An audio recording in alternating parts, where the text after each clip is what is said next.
जी Mukesh ji, good morning, कैसे हैं? हाँ जी, बिल्कुल ओपन है।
Doctor Gyanendra sir, good morning. Good morning. आपका फैकल्टी आईडी कितना है? Sir 108 108 sir. फैकल्टी आईडी से अटेंड किया करो यार। Okay sir. देखिए अब ठीक है? Yes sir, thank you sir.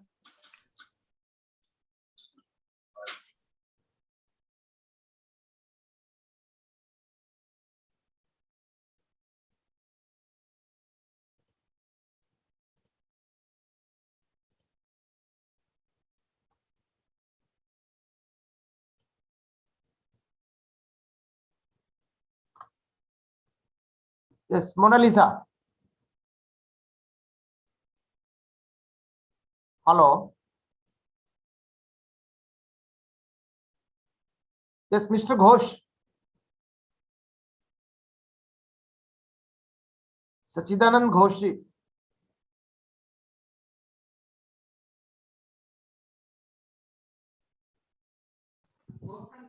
Yes, sir.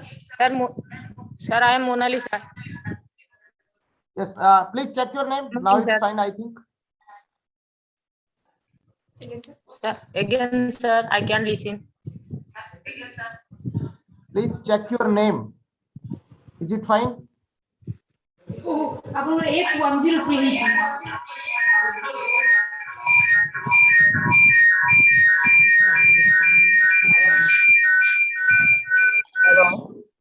Hello. Yes.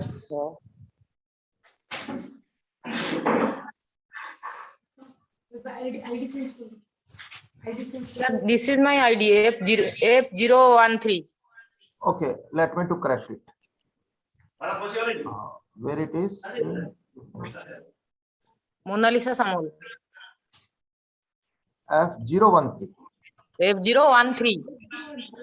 F103. See, check it. Okay, sir. Okay, sir. Is it fine? Hello, good morning, Mr. sir. I am Ghosh. Sachin Ghosh. Mr. Ghosh, Yes, sir. please check. 015. Yes, sir. F015. Please don't remember to write like this. Okay, sir. 015.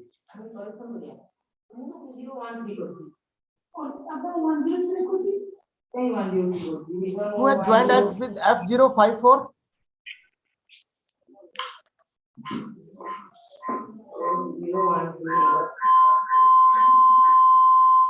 Who is F054?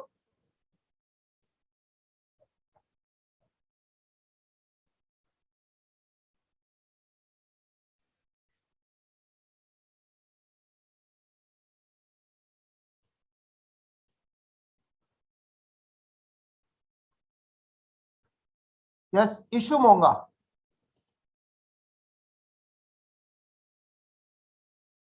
Ishu Monga.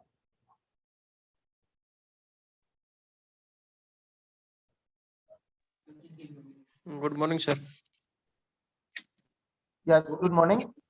Who is there? Sir Dinesh. Dinesh. I have taken the attendance and marked all of you present. Okay.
Yes, Mr. Starvin.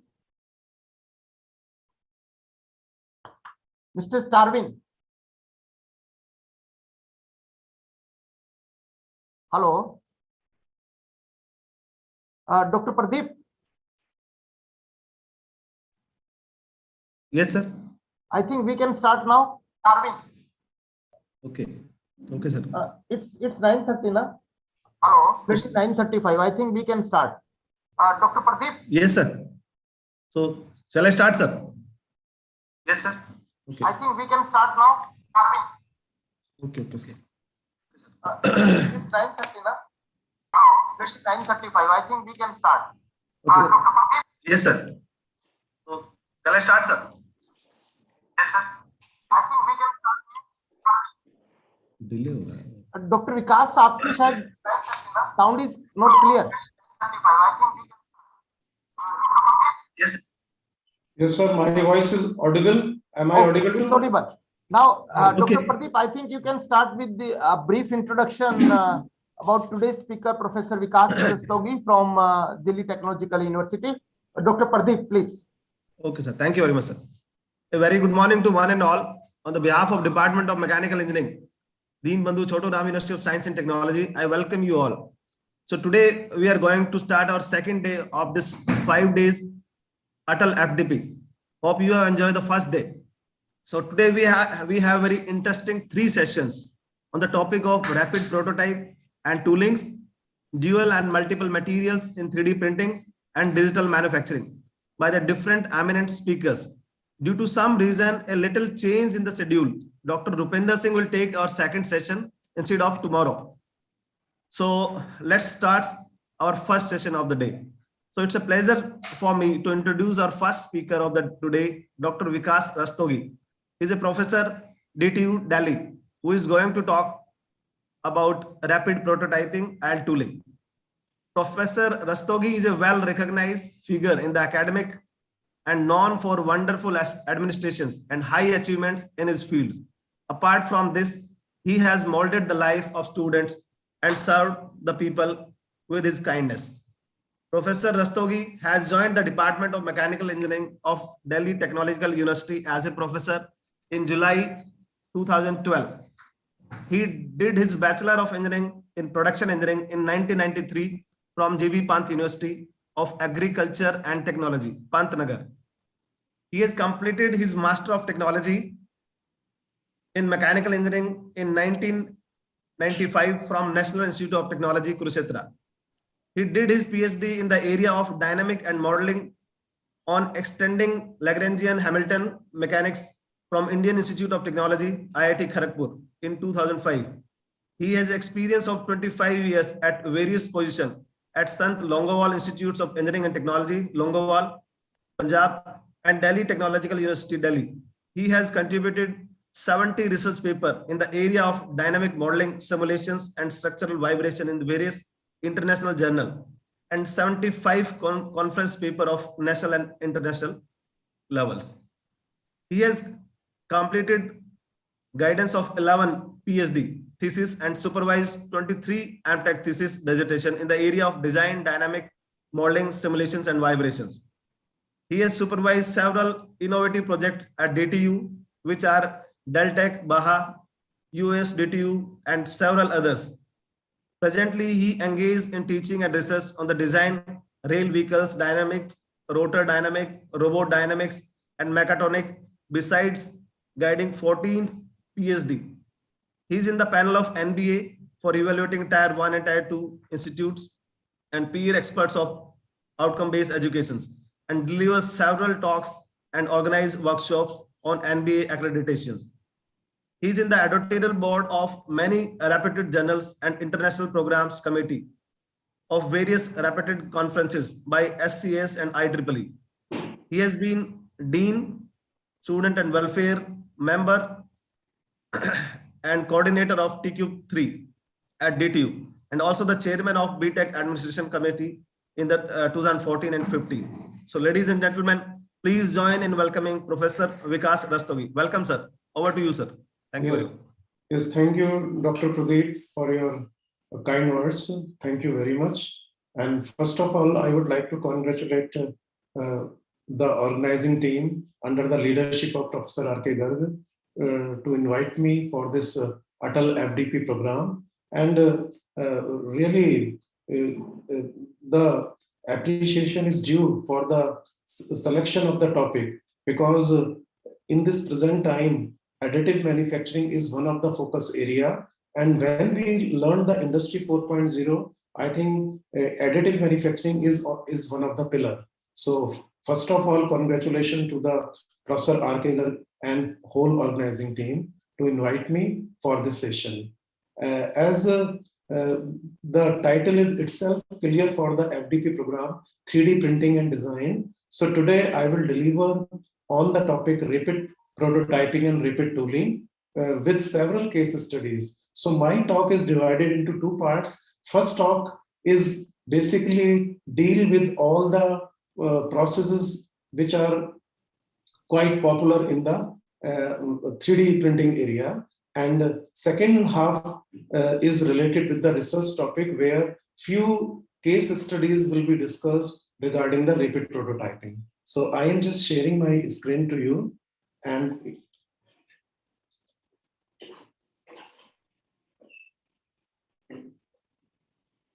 so is my screen is visible to all? Yes, sir. So, yes.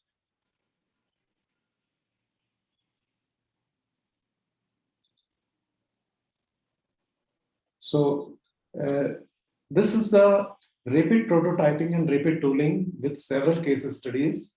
And my presentation is organized in the following head with introduction, and then we will give the introduction of rapid prototyping and rapid tooling in the product development. Because when we see this is one of the important process of the product design and development. Then we will go with the several systems and technologies which are available all around the world. And I think you have known many of them. So we will go with fast, or we will fastly introduce all those technologies and their advantages and disadvantages. Then we will go with the several case studies where the two important process like FDM and polyjet technologies will be experimentally evaluated and researched. And finally, we will give you the summary of the presentation. So when we go with the when we will go with the different technologies, so why we require the rapid prototyping? What is the need? And this is one of the important question. Why we require such kind of a process? Basically, this kind of the system, this kind of the process is required to reduce the product development time, which is forced by the innovative pressure and market competition. Because nowadays, when there are several industries which are competing each other, so the company which will introduce the product very fast into the market will be the leader in that segment. So that is why whenever we make the model, when we make the prototype, the rapid prototyping is one of the important tools, because it doesn't require so much time. Whatever you design on the system, whatever you design on the 3D face on the computer system, you can directly convert into the 3D model into a product reality. So that's why a great saving of the time. This is a great saving of the time. So in this way, whenever we are facing the problem of increase of product complexity, so whenever there is a very complex product and that cannot be manufactured through the machining, welding, or any other process, I think 3D printing is one of the solution. You can make a intricate design from this process, and that is why this kind of process is superior to the rest of the process. The third is, despite of virtual reality tools need for physical models, naturally we require some virtual reality tool which can convert into the virtual model to a physical model, and that is why this technique is preferred. And another is time consuming, conventional, often also manual model making, because whenever we earlier make the model, those can be manufactured from the wood, those can be manufactured by the plaster of Paris, and those can be manufactured by some other process. So in this process, whenever you do such kind of the thing, naturally there is a great investment of time, and you want to reduce that time into a smaller one. So that is why these are the situation where we require the application of the additive manufacturing, or you may call it the rapid prototyping and rapid tooling. So the development, what is the solution of all these problems? The solution of all these problems lies with the fact that we have to adopt the generative production process, where the prototype can be directly manufactured from the CAD data. So that is why we, on the one side, we model the system on the computer, and at the same time, those computer model can be directly converted into a physical model by the use of 3D printing. So that is why this is one of the important process. And what is the overall solution? In this process, the time and cost is greatly saved. The reason is that because you invest a lot of time in the industry to make the prototype, those time will be saved. So when you consider the economic aspect in the industry, that means time is money. So if you reduce the time, you save the money. So that is why it is having the competitive advantage of the other processes when we compared in the productions. So let us see the next process. You can see the important process where some system is being designed. Yes. Am I,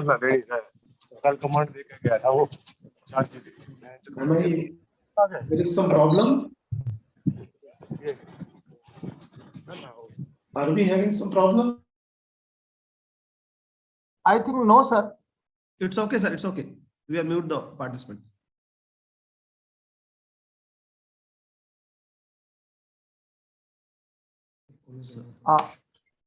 Sir, please unmute your mic. Professor Dastogi, please unmute your mic. Okay. So Yes, it's fine. okay, so in this process, when you see the sketching part, so I think whenever we are having the 20-30 years back, the designer are used to make the sketching. They make the sketching of the new product. They make the product on the sketching, and several designers are being imported and are employed so that they can get the new product design regarding the aesthetics, regarding the curve and the different parts. So this is the sketching part. Now this part has been greatly reduced by the application of a CAD model. So this second figure is your CAD model, where the system is made from the different different tools of the CAD, like AutoCAD, SolidWorks, CATIA, Pro Engineering, and there are Cryo. There are several 3D software are available in the market, and that is why the product is being changed into the CAD model. Now from the second figure, the CAD model is changed into a physical system in a reality where the system, your 3D model is converted with the help of 3D printers, and there are a lot of technologies available in the market, whether it will be the FDM process, let it be the polyjet technology, let stereolithography technique, LOM. There are a lot of processes are there. So by adopting a suitable process, this 3D model is converted into a 3D physical model. So in this way, the sketching, from sketching to the CAD model, and from this CAD model to the physical reality, now the great time has been saved in this process. So that is why this kind of the process reduce a lot of time from the industry, and that is why this is most sought applications of the prototype making nowadays. Now let us see what is the product realization cycle. So whenever we have to do the product realization cycle, we do certain mock exercises, and we used to make the engineering prototype. So why speed up prototyping? Naturally, we want the quick product entry into the market. That is our main motto. We want the product which can have the instant release within no time. So that is why whenever in the captive market, some product is being introduced, that has to be entered within the quick time. Another is the lower operating cost of the development group, and third is the longer PRP time. So longer PRP time means higher reluctance of manager to change existing technologies. Naturally, whenever you adopt some new technology, there is a reluctance in the management side, and sometimes we can have it can cause stagnation of the product. So that means due to all this process, we require that the prototyping must be very fast and introduced within no time. Let us talk about the two important process, rapid prototyping and rapid tooling. So I think because you are learning this aspect since long, so we will not waste so much time on this. So rapid prototyping is basically the generative built up parts directly. That means you are manufacturing the product layer by layer. So in this layer by layer manufacturing, this process is the generative manufacturing, and this generative manufacturing, you can create any complex or integrate product by application of layered manufacturing. So there are various names popular all around the world. They are called the generative manufacturing, they are called the layered manufacturing, they are called the additive manufacturing, they are called the rapid prototyping. So I think all those names belong to the same group of processes. The another is from why we require the CAD data. So when we have the CAD data, usually we don't require any mold or tools to manufacture that prototype. And second aspect is that when we have we have to assess the high economic potential for the complex geometry, we can produce all those products in a small batches within no time. So that is why this process is mostly suited so that it can reduce the time involved in the making the prototype. So that is why this process is very useful. So rapid prototyping, and when we compare the rapid prototyping and rapid tooling, both are having the same aspect. On one aspect, we make the product, and on the one aspect in the rapid tooling, we generally produce the different kinds of a die, whether in the RT mode or indirect mode. So RT mode is the direct mode or indirect mode. So we have to manufacture those dies and integrate shape of the dies within no time. Now, the rapid prototyping, when we deal, these are the three important things, three important highlights: quick fabrication of the geometric shape, possible use of different materials than designated material, and possible use of different processes than the production process. So all these are the main important features of the rapid prototyping. Because why we have said the different material, because sometimes we want to manufacture the product with some designated material, but it is possible that rapid prototyping cannot take the guarantee of that material. So we are having some different materials to make such kind of the prototype. So nowadays we can go with the plastic, we can go with the wax, we can go with the different materials also. What are the different prototype models? What are the uses of the different prototype model? The very first is the aesthetic visualization. I think this is one of the important aspects, because whenever we manufacture the prototype, we can immediately visualize the product. Whatever be the intricate shape, whatever be the intricate design, whatever be the another process, I think the product realization is the important feature of the rapid prototyping. The another important feature is the form, fit, and function testing. So it will be very useful that we make the product which is ready-made fit, and it adopt the all principles of the limits, fits, and tolerances. So that is the second aspect. The third is the casting models. We don't require any casting of the product because it is manufactured with the layered model. So all those features can be employed. And whenever we make the rapid tooling, so we from the master pattern is manufactured with the rapid prototyping and tooling. And from that master pattern, we can cast the different models within no time. So all these aspects are quite useful when we deal with the rapid prototyping. After doing this one, I think the rapid tooling principles, let us go through with it. Same principle and characteristics are employed for the rapid prototyping. And again, it is a layer by layer build-up of the models and the die. So it is called the direct RT. Whenever these molds and dies are manufactured layered by layer, that will become in the direct RT. And whenever you just take the mold and dies with the RT master pattern, that means you are making the mold and dies from a master pattern. The master pattern has been manufactured by the rapid prototyping process. So this will be called as a indirect RT. So direct RT and indirect RT both are the important part of the rapid tooling. So rapid tooling means you are direct RT means you are directly using that molds and dies which are layered one, And in the second one, you are using the master pattern, and the master pattern has been created by the direct RT, and you are using it to make the several molds and dies. So those will be called as an indirect RT. So I think the difference must be very, very clear in your mind, what is direct RT and what is the indirect RT. Now let us move with the different applications. So when we go with the different applications, how these different applications are used, the consumer product and automotive are the 50% of the RP models produced nowadays. So I think 50% of the market is from the automotive industries and the consumer product.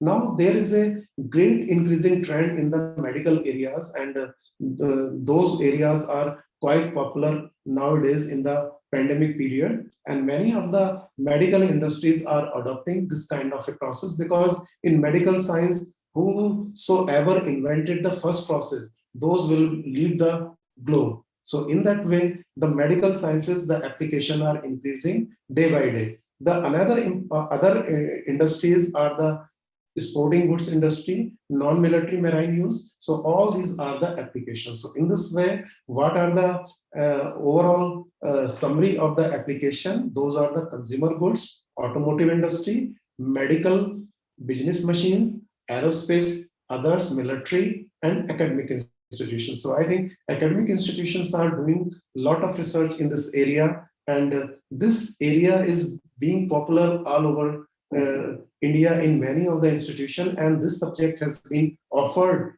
as an elective course in the undergraduate study and the postgraduate study. So after this one, let us go with the different process. So these are the various process, a stereolithographic process that is called the SL process. The another process is the selective laser sintering process, SLS process. The third process is the laminated object manufacturing, LOM process. Then FDM. I think most of us use the fused deposition modeling method, and this is quite popular. The popularity of this process lies in the fact that because these machines are quite cheap, and nowadays this kind of a technology is available in around 1 lakh rupees to the several crore of rupees. So I think whenever you require some model, if you require some conceptual learning of the process, I think FDM process is one of the part. The another important is the 3-dimensional printing and 3D printing. So 3D printing and 3-dimensional printing nowadays again a very important part. And this 3-dimensional printing, the object or different kinds of a printer are available, which are I think Statize is one of the important leading manufacturer all around the world, which are having around 95% of the license in the 3D printing. There are several other technologies which are popular all around the world with several other names. So we will go through all this process one by one, and most importantly, in this process, we must learn that how this area is developed in the last 30-40 years. I think it is the year of 1983 when you are having such kind of the system, and in the 2021, so you are having around 30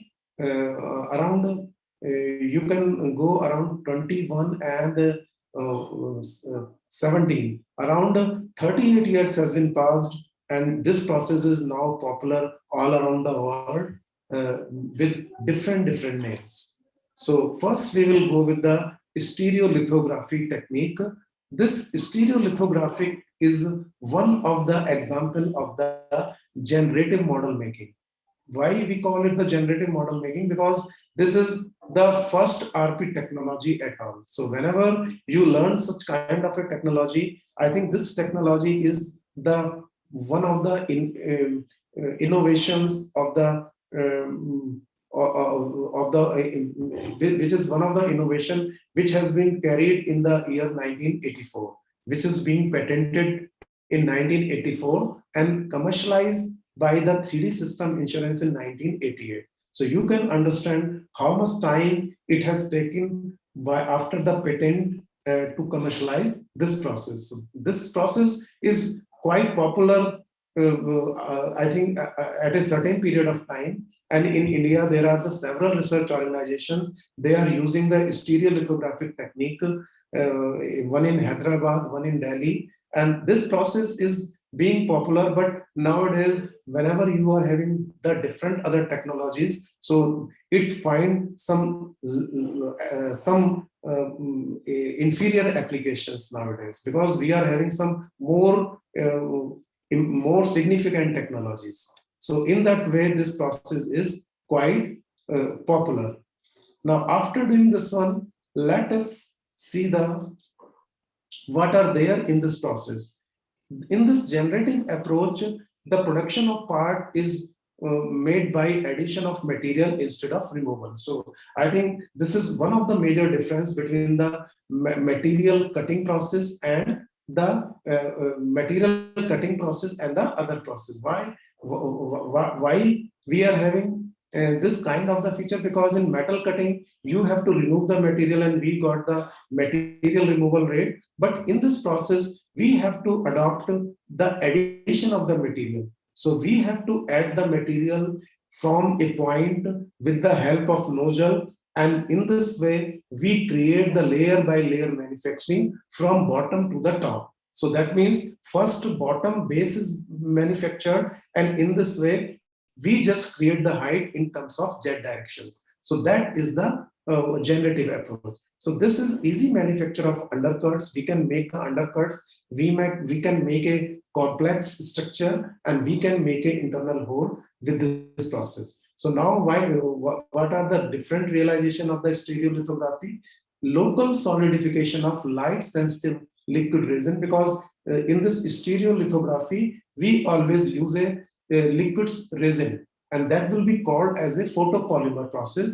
And with this photopolymer process, what is there? We are having a UV rays and UV laser, and this UV laser can point at certain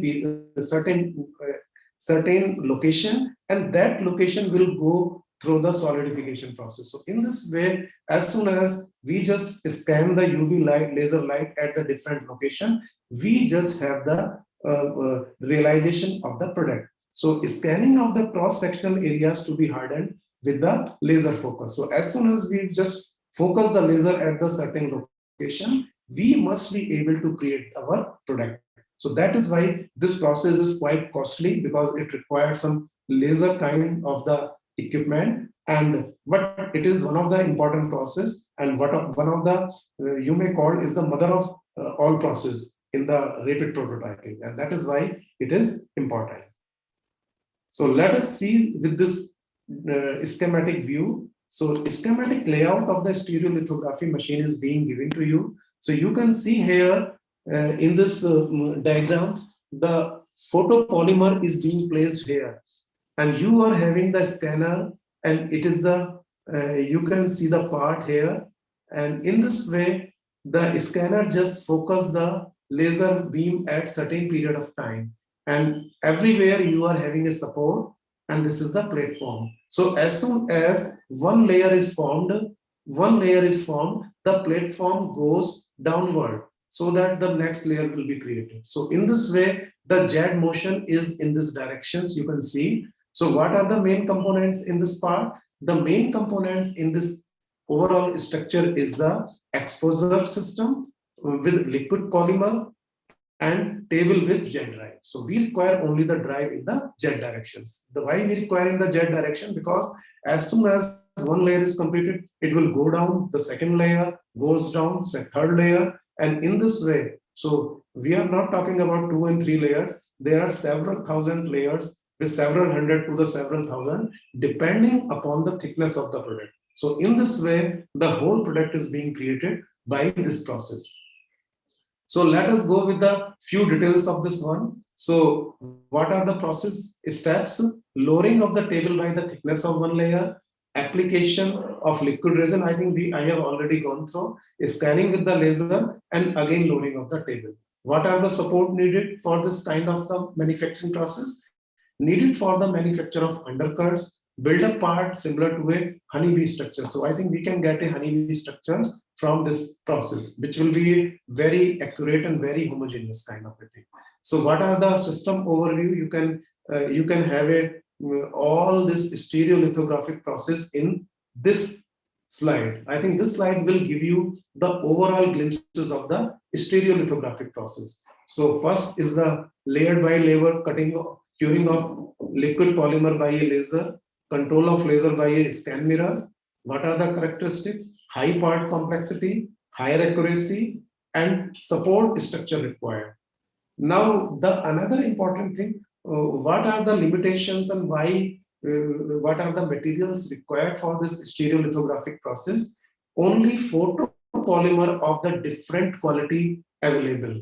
So different qualities means they are the temperature proof, flexible, and transparent. So this process is having the limitation. The limitation lies in the fact that it can be used for the photopolymer process only. It can be used for the photopolymer process. No other material can be manufactured. No other manufacturer can be processed by this process. And this is the part size is there. And accuracy is 0.05 mm. So 0.05 mm accuracy is very, very high. I think this accuracy is available from 0.01 to the several millimeter, but this is very important accuracy, very significant accuracy. And facility cost of this process is 50 lakhs to the 2 crore rupees. And nowadays, this kind of machines are not very popular, and those machines are still required in research whenever we do the research in the different research organization. And sometimes once we are making some product from the photopolymer, I think in that aspect, this machine, this prototyping machine is being used. So stereolithographic process is clear. Now these are the different steps here we have already discussed, and you can see in this graph, in this schematic diagram, how this diagram this product is being created. So you can have the elevation control. This is the platform. This is the support structure. The support structure is basically give the overall view how it can support the product. And you can see the part, and you can see the liquid resin all around. As soon as the laser beam is put at the certain period of time at the certain location, the product goes on building and building. So that is one of the important feature of this stereolithographic process. And you can see several of the product here. Now let us talk about the companies that develop and sell SL machines. I think that machine is the 3D system. I think 3D system is the, because this machine is being patented and commercialized by the 3D system. So they are having the market leader. And Aeroflex company. Aeroflex company is another company which has developed its own stereolithographic process. So these are the companies, they are having the patent of their own creations. And you can see the product here. The shower head can be product. You can have the printer assembly, the automotive manifold, and aerodynamics and formulas. Nowadays, I think such kind of the product seems to be a very vague. But just imagine in 1988. I'm not saying that these are the important, but think in the 1988 and 1990. At that time, when nobody knows about the additive manufacturing, such kind of the product manufactured by the photopolymer with the help of stereolithography are the great boon and great contribution to the manufacturing area. And they have given development, they have given some curiosity all around the world to develop the process which can directly convert the 3D model into a physical model. So those are the applications. So there are several other applications you can see. You can see the several product, how these are manufactured with the stereolithography, and these are the important point. There are the several other systems there. Those are called the solid ground curing. So solid ground curing is again a manufacturing process which is manufactured by the layer curing of liquid polymer through a mask. So we have to mask certain part, and certain part we are having a UV lamp. So in this way, each layer can be exposed in the one step. So what we are having one mask is filled, and then you just put the UV lamp, and then you just mask the second layer, and in this way the process goes on. What is the characteristic of this kind of a process? This is the high complexity. These are the basically the just branches of the stereolithographic process. Support relies by wax, no extra construction necessary, and very complex machine layout can be manufactured. Again, the limitation lies with the fact that it can only support the photopolymers. And in this way, these are the several dimensions, accuracy, and the facility cost. So you can go through with this process, and in this process, you can go with the this is the machines and how they have manufactured the helmet through the SGC process. So this is the second process, and whatever with the other bases of this process is, I think other bases are very similar, which we have used in the stereolithographic process. Now come to the next one, the laminated object manufacturing. I think this kind of a laminated object manufacturing is still popular, and this kind of the manufacturing process is greatly employed in the automotive industries. So we are having a laminating and cutting of self-adhesive foils. I think we can understand this process of the laminated object manufacturing when we are making, suppose you are having a bunch of newspaper, and from this bunch of newspaper, you are cutting some shape on one newspaper. The dimensions are changing as per the requirement. And if you will put the all cutout pieces into one part, your product will be ready, which will be called as a laminated object manufacturing. So laminated and cutting of self-adhesive foils, limited part complexity, removal of inner part in hollow areas, no support required in this process, wood-like properties. We can have the wood-like properties when working with paper, and paper is required. But nowadays you can have the plastic foils, metal foils, ceramic foils can be manufactured with this laminated object manufacturing. Because we cannot create the product with the paper only, the plastic foils are available, and you can cut the piece on the plastic, one foil, second foil, third foil, and as soon as you will have you are having a pile of those plastics foils, you can create a 3D product, and it will be a very much useful to make the prototype.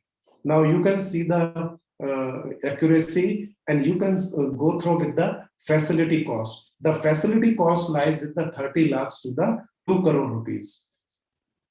Now let us see this process. I think this process is very clear with this part. You are creating some dimensions on the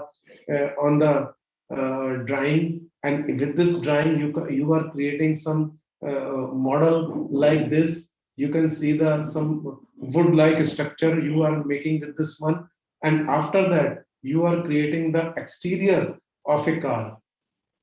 So it seems that it is manufactured by some other kind of a 3D process, but no, it is the layered by layered manufacturing through the paper foils, through the plastic foils, through the metal foils, or some other process. So in this way, this kind of process is very much used. That means you cut one part of the paper, put it at one side. The machine is so useful. The 3D model is directly linked with the machine, and it will cut one layer, second layer on the paper, third layer on the paper, and the paper will be rolled at one places. As soon as this paper will be rolled, this laminated product will be created by layer, and you can see, you can realize this process by this process. So you are having the feeder paper here, you are having the optical head mirror, and another side you are having a heated roller. So shapes are being cut, this is being processed on this part, you are having the processing, and this is a collector.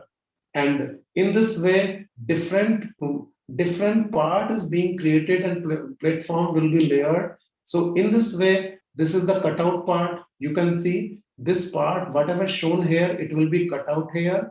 It will be put at this side. The remaining one will be processed. Another sheet will come. This will, because it is a rolling part, the sheet will come. It will cut the another thickness paper. It will be stay here. The cutout part will be go through. So in this way, this is one of the process which is mostly required in the laminated object modeling. I think this is, you can go through with all these steps are there. I think I have already covered this one. Now let us go with the different companies and different technologies who has been licensed by this LOM process. So this is the original technology developed by the Hale System company, which is literally acquired by the Quorum company, and the other companies which are having the license and patent of this technology are the Cubic Technologies and the Kira Group of Japan. So all this technology are very much useful, and still nowadays they are still used in the automotive industries. Whenever we want to create the aesthetic aspect of a car, whenever we are going to see the different headlights, different bumper size, different front structure and the back structure of a car, I think this kind of the technology is useful, which can create a 3D object of a bigger size, because it is manufactured with the help of paper and other, and that will be useful. So you can see several of these products by the Quorum company and the Kira Corporation, which will be useful. After these three processes, the another process is the selective laser sintering. I think selective laser sintering is important.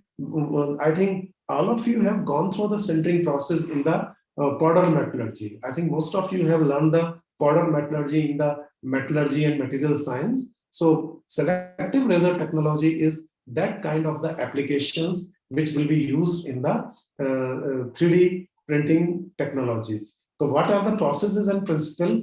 We can have the local melting and sintering of a powder by the laser method. I think till now we are using the photopolymer, but now we are using the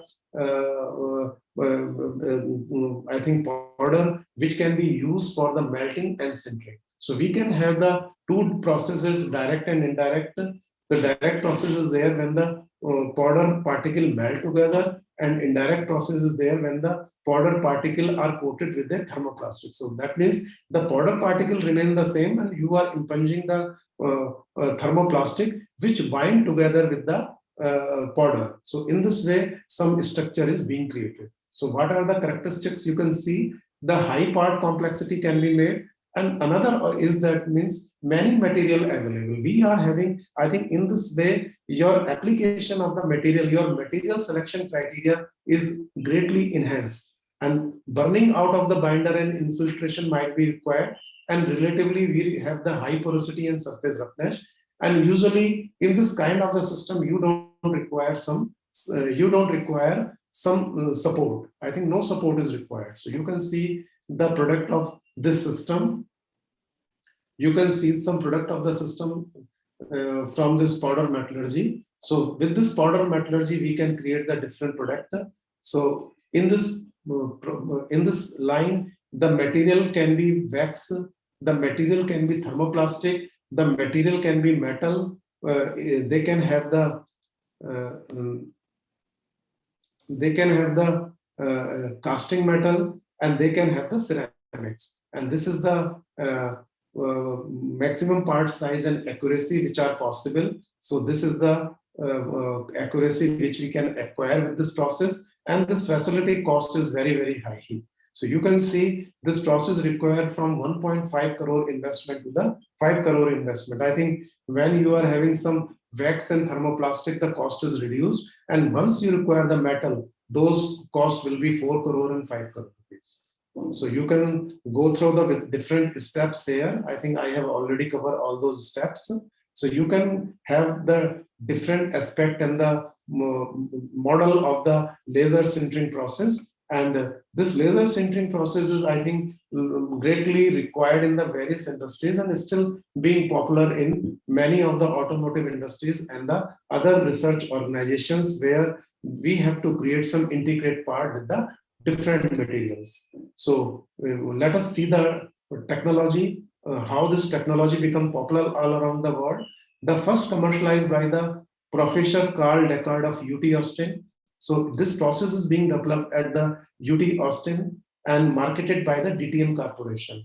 And later the DTM Corporation is acquired by the 3D Systems company. So 3D System company is having the license and another licenses with the EOS Munich, Germany. So these are the two companies which are having the worldwide license of the SLS process. So you are seeing the different part manufactured by the SLS, and nowadays we can have the metal molding using the SLS. We can have the injection molding process. So nowadays there is a great research and great advancement of the SLS process, and this is why this is still in practice nowadays in the many part of the world.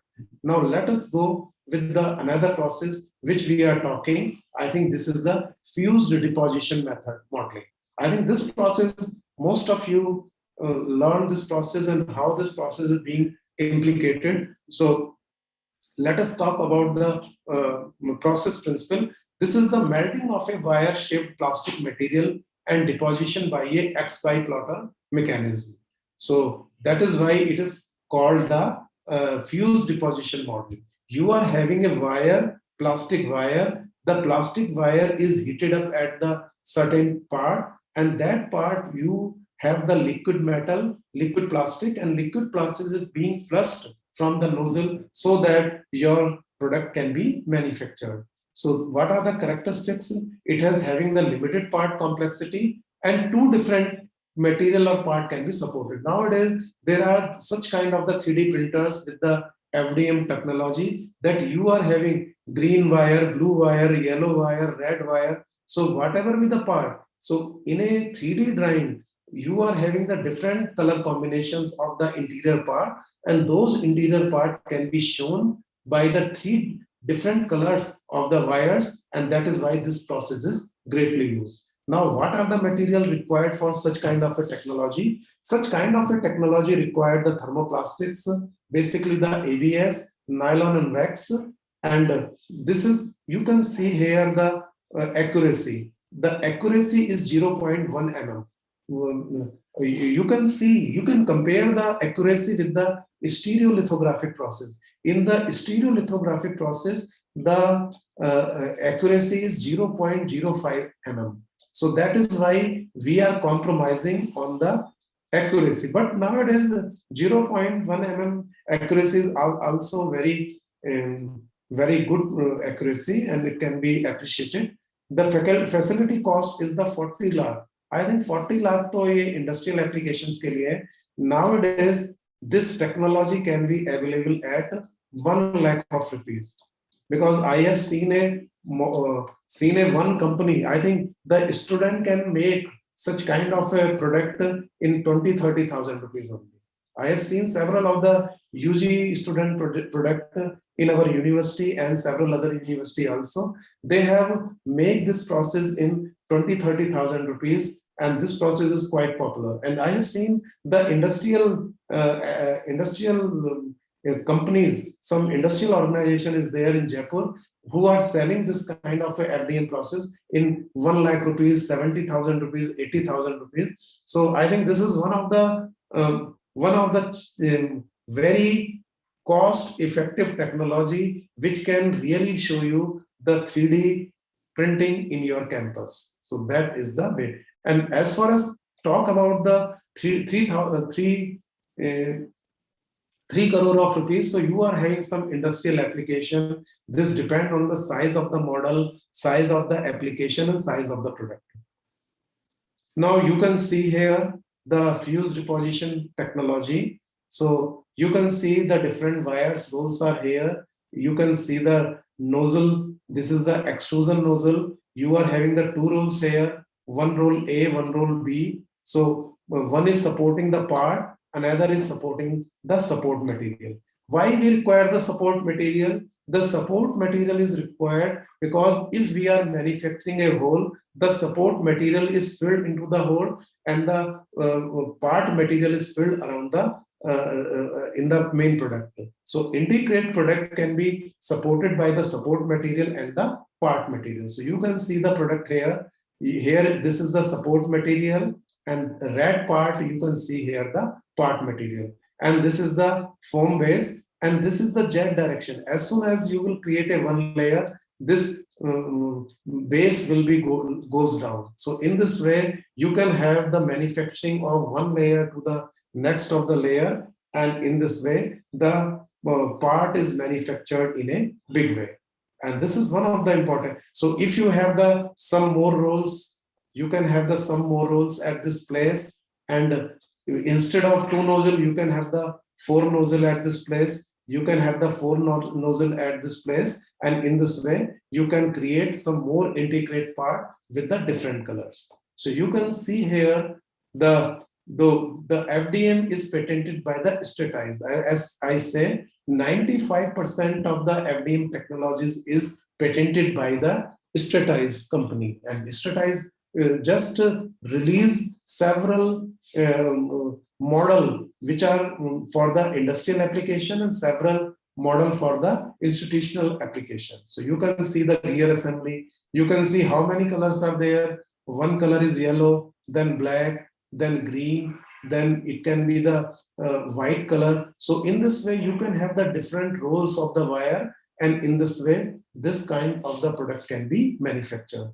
And you can see the monkey conchial. It is again designed by the UC Berkeley. So in this way, you can have some more kind of the applications in the FDM technology. And I want to say, when nowadays we call the 3D printing, I think we are calling about the FDM process.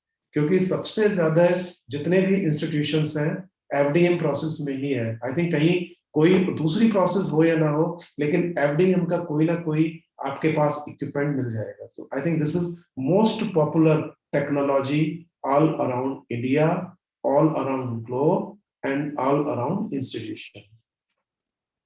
After this one, there are another technique that will be called the multi-jet modeling.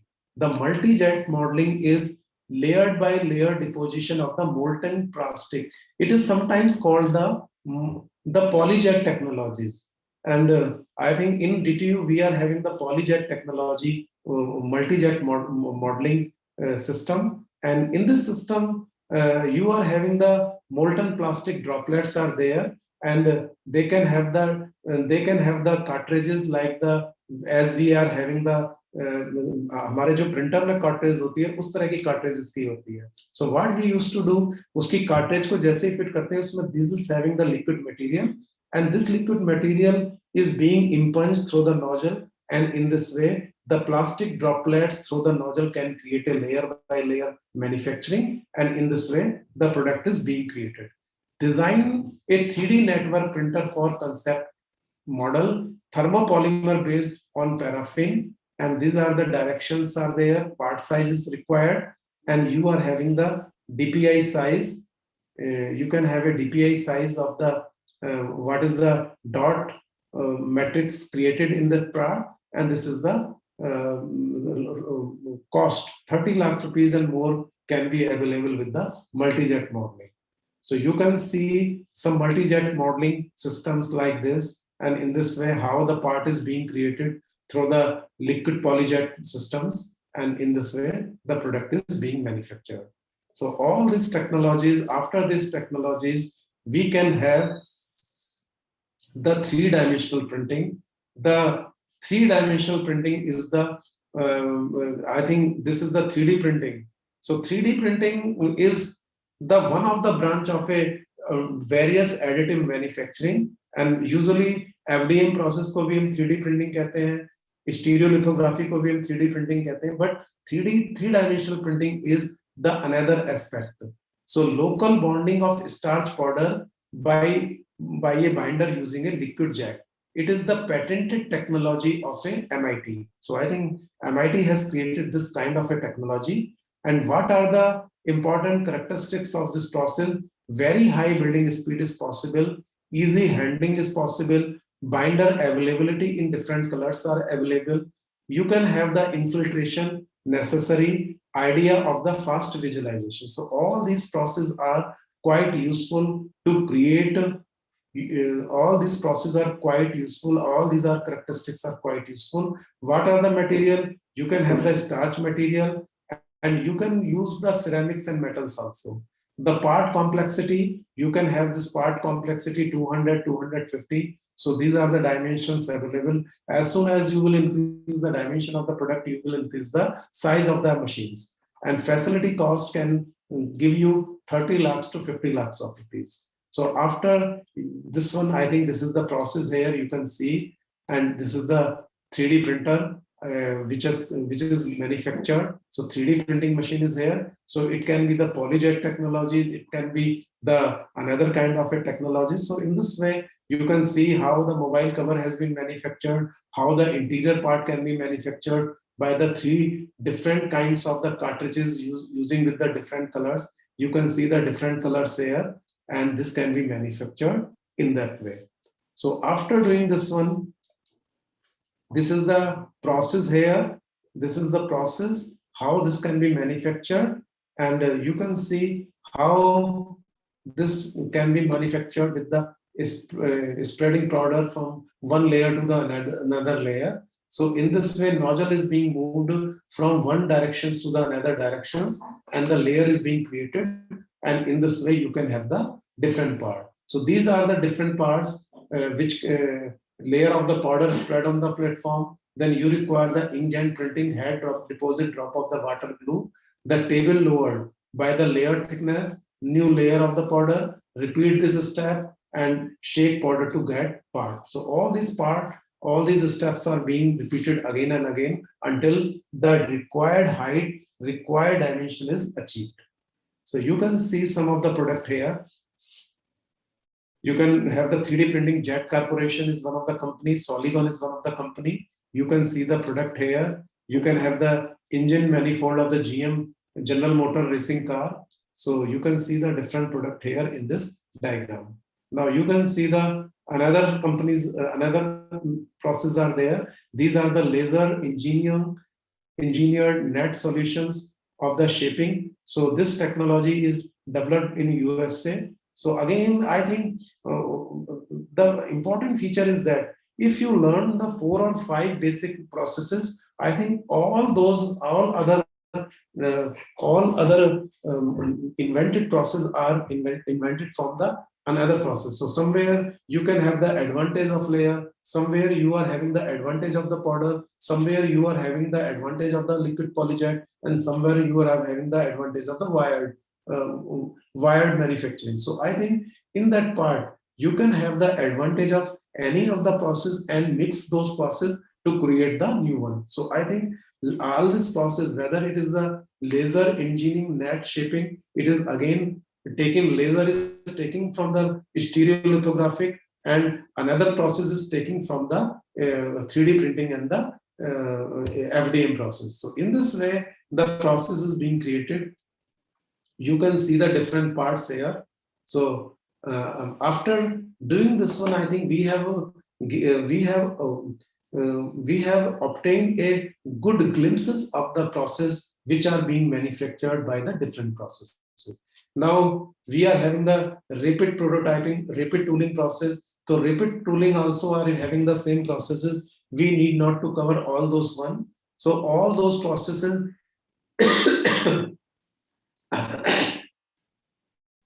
all those processes are being manufactured by rapid prototyping tooling also involves all those processes which we have discussed till now.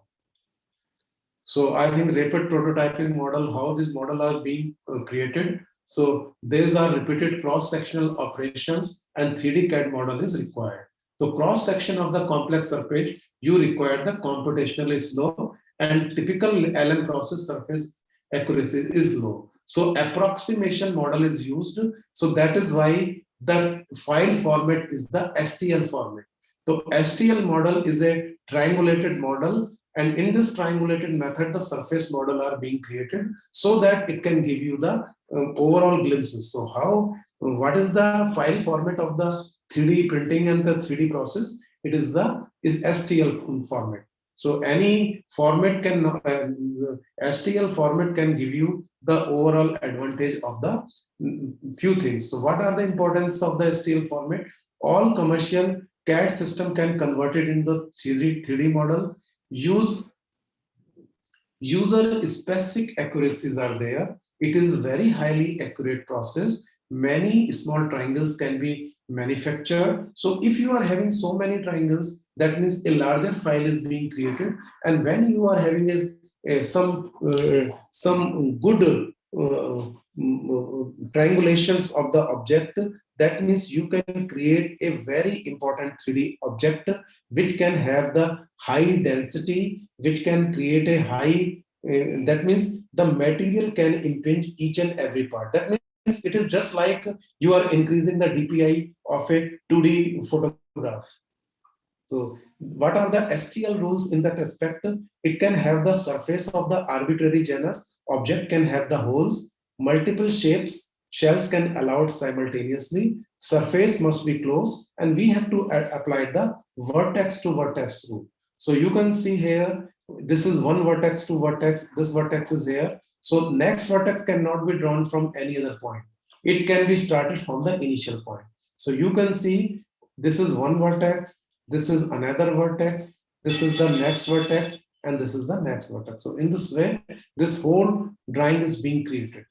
So these are the ASC second STL file format part, and how this part is being created for a triangular model with ABC. So A to B and B to C is created. It is a valid part. B to C and C to A is valid point, but it cannot be valid from B to A, B to A, and A to C. So that means it is some reversal kind of a process which cannot be allowed. So there are some specific rule of the ASC2 file format, and whenever we learn the CAD drawing with the STL format, and I think we have to understand what are the requirement and how a solid model is being created. Nowadays, we not only require the AutoCAD or another software. I think SolidWorks or some CATIA, Pro Engineering, and many other software are there which can convert any 3D drawing into a STL file format, which can create the ready-made model for the 3D object,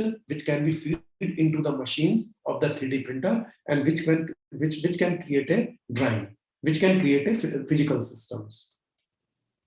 So I think these are the important part. So STL is a de facto standard for all RP technologies. ASC second file are the large, binary format is more compact. So these are the some important features. So about layered manufacturing, expenses but gaining popularity. First popular technique is SLA, and currently most popular. It is not in 2006, but still in 2021. 2021 also the most popular process is the FDP. So you can see the overall remark of the various processes. Now let us go with the several case studies. So I think first part of my talk is over, where we have gone through with the different processes. And what is the summary line of this process is that among all processes, we have to select the appropriate process, seeing our application, seeing our economics, and seeing our investment. So all these processes can definitely give you a wonder in your organization, in your company. And as a research point of view, I think all of those machines are quite popular, because nowadays the students are creating some more kind of the inventions in the processing, and they are just designing the nozzle, they are just designing the processes, how they are using some different materials which can be greatly useful and which can just reduce the overall cost. So I think these are the some research highlights of this kind of the objective.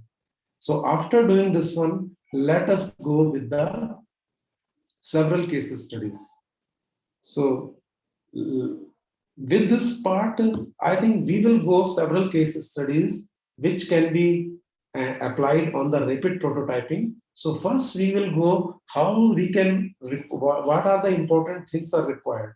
So whenever we are having a 3D object or 3D object, many 3D manufactured object or layered manufacture, the experimental analysis is being done on the dimensions.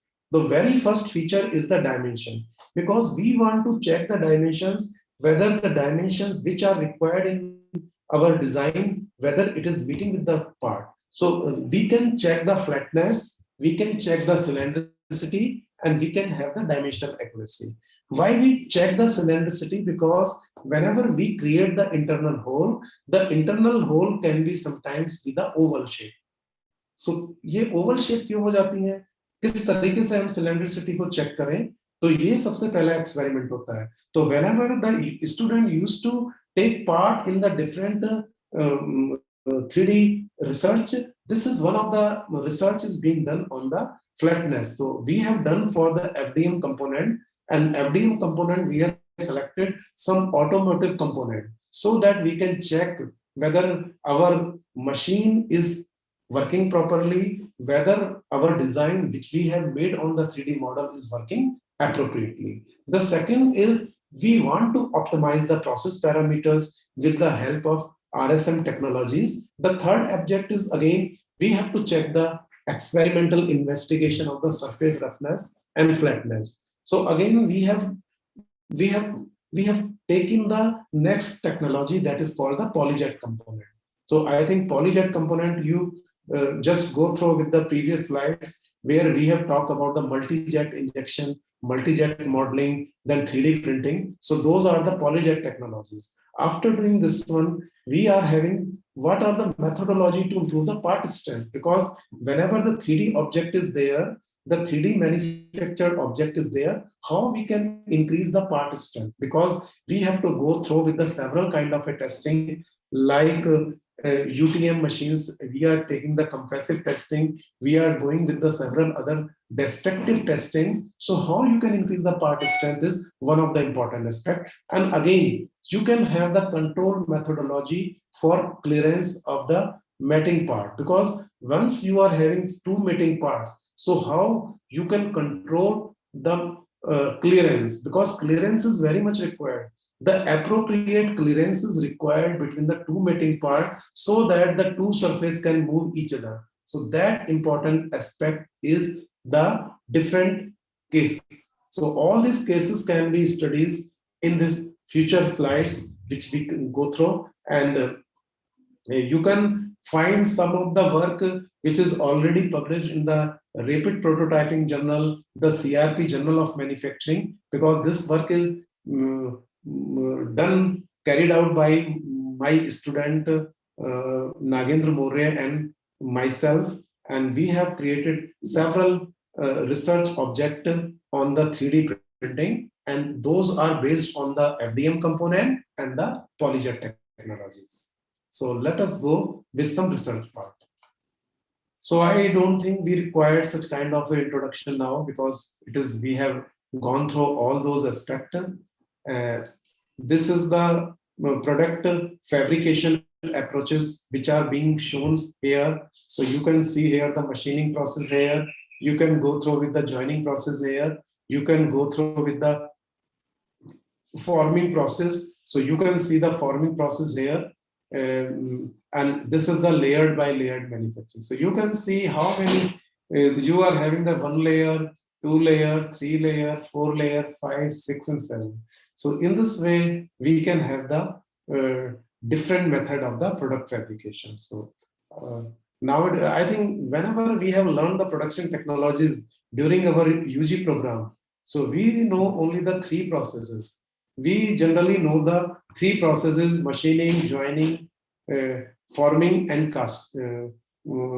forming and casting. You can say the 3-4 processes. But nowadays you can have the 3D printing, or you may call the additive manufacturing. So ये एक आपका dimensions और add हो गया है manufacturing में. So this is one of the important aspect. So you can see here the different aspect of the 3D model. I think it has been nicely seen with this part. हमारा ये सबसे पहली figure में you can see this is our CAD model. This is our CAD model. This CAD model is being sliced with the model. ये इस model को हमने slice किया है. देखिए slice 1, slice 2, the next slice. ठीक है ना, ये नेक्स्ट स्लाइस, इसके बाद ही हमारी सारी स्लाइसिंग हमने की है. इस मॉडल को हमने 3D मॉडल को हमने एक तरह से डिसइंटीग्रेट किया है डिफरेंट स्लाइस में. After slicing this CAD model, we have squaring the edges of the model. हमने उसकी एजेस को ठीक किया है, डिफरेंट एजेस को हमने ठीक तरीके से सही किया है. Just see the edges. इसकी एजेस किस तरीके से थी मॉडल की, और यहाँ एजेस किस तरीके से. You can see this edges. You can clearly show in this diagram. You can clearly show in this diagram.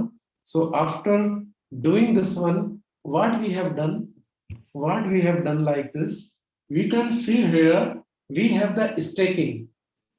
Squaring edges of the model, we have the staking and pasting layers.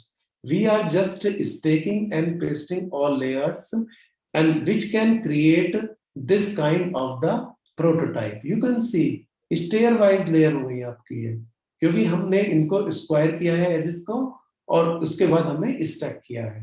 So after doing this process of this physical proper, we can have the finished physical prototype. The finished physical prototype will be something like that, where we again have to manufacture like this. So ये जितनी process को हम, ये तो हम अपने कुछ process में दिखा रहे हैं क्योंकि हमने इसको कुछ पार्ट में किया है. लेकिन if you are creating so many layers, so अगर आपकी लेयर्स आपकी सेवरल थाउजेंड्स में हो, सेवरल हंड्रेड में हो, तो हमारा जो पार्ट होगा वो इसी तरीके से हमको मिलेगा. एक एक लेयर हमारी एज में बनती जाएगी, और एज को जब हम लगाएंगे तो हमको इसी तरीके का कैड मॉडल सेम मिल जाएगा. So this is the how the RP techniques is applied in the different stages. It has been shown here. Now let us go with the different processes. I think we need not to go through. So what we have to go through, we have the 3D model, we have the CAD software, we are having the polyjet machine, FDM machines, and we have to go the experimental analysis with the surface roughness, clearance, flatness, cylindricity, part strength. And then we have to make some mathematical model, and we have to do some computational analysis, and we can do some statistical analysis with the help of Minitab software. So all this process is being applied. So let us target these case studies one by one. Now our first target, first object is this one. Experimental analysis of dimensional accuracy, flatness, cylindricity by various parameters, develop a mathematical model of the same. So what we have the selection of the printer, we have selected the Maker Bolt replication to fusion deposition modeling printer. I think this kind Maker Bolt replicator to 3D printer is quietly available and greatly used for the FDM process.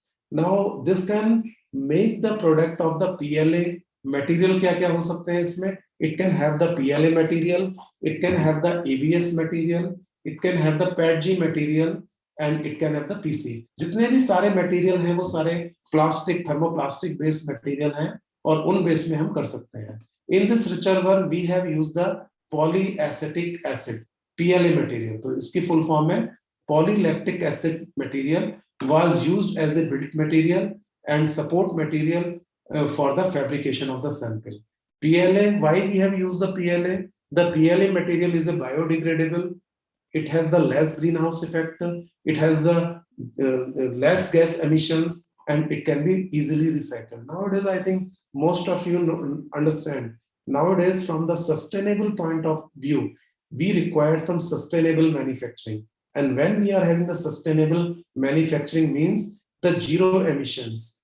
I think last week, our Prime Minister has gone to the Italy for taking part in the COP26 conference. And I think these are few of the highlights where you can reduce the greenhouse emissions in our environment, and you have to adopt such technology that adopting before a technology and after adopting a technology, there is a zero impact on the environment. And that is why in this part, we have gone through with the biodegradable material, which are having a less greenhouse gas emissions.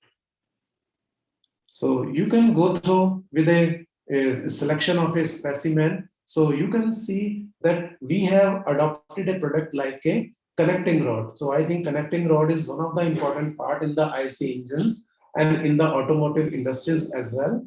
So connecting rod is being targeted as a one of the important parts. So in this part, you can see the different dimensions: L1, L2, L3, L4, L5, L6.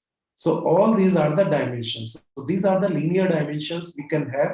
The another are, you can see here the D1, D2, D3, D4. All these are the radial dimensions. You can see the radial dimensions we have taken here, and T1, T2, all these are the thickness part. So you can see any object, you can see here from the top view, and you can see the front view here.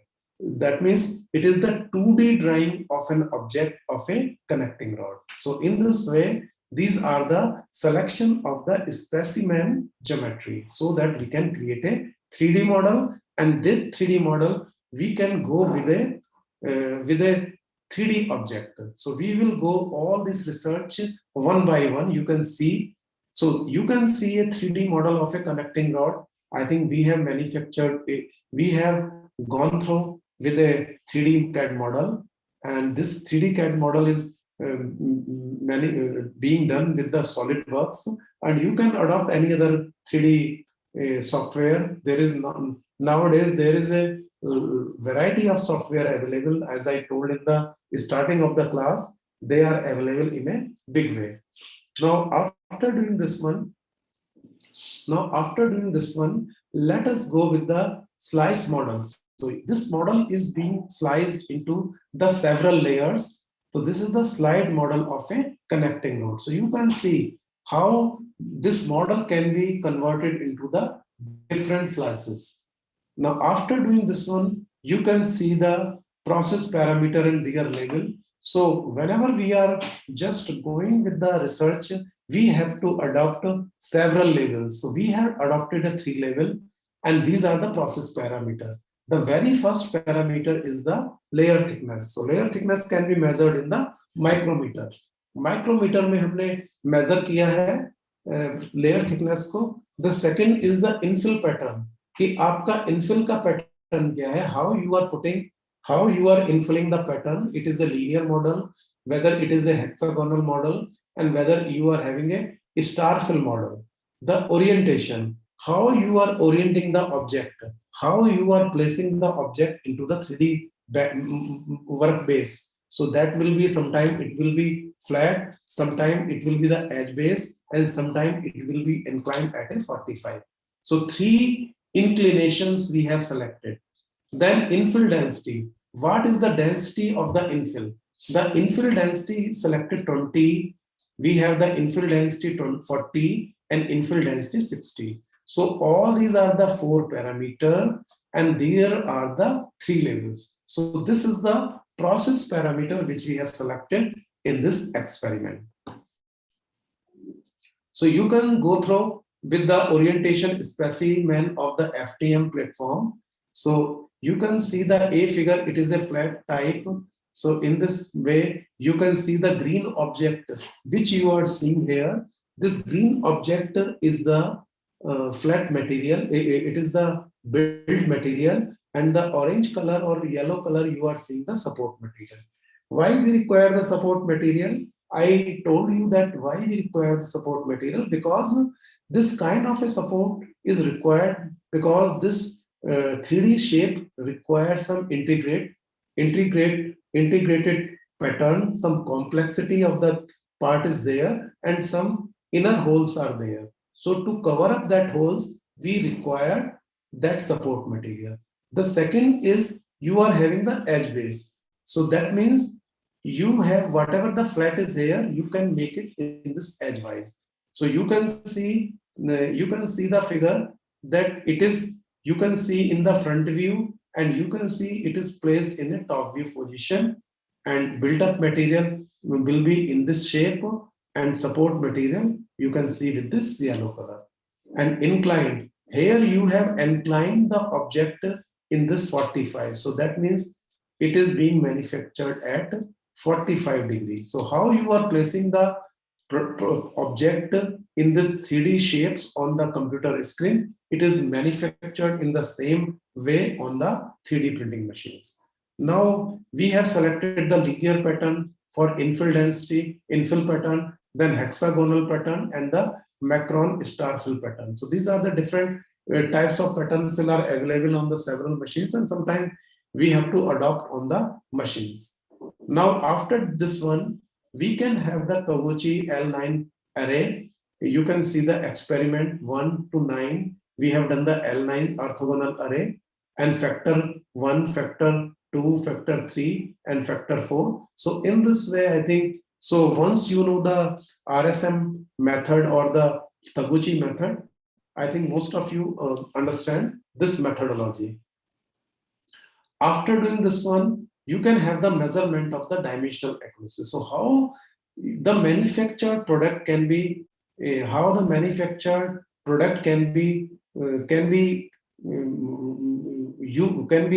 measured. So we use the coordinate measuring machines. The coordinate measuring machine can be used to measure the flatness and the cylindricity. So you can see the coordinate measuring machines here, and this is the product manufactured with this FDM process. So what are the overall outlay of this dimensions? You can see the dimensions here, the linear dimensions, radial dimensions, flatness, and cylindricity.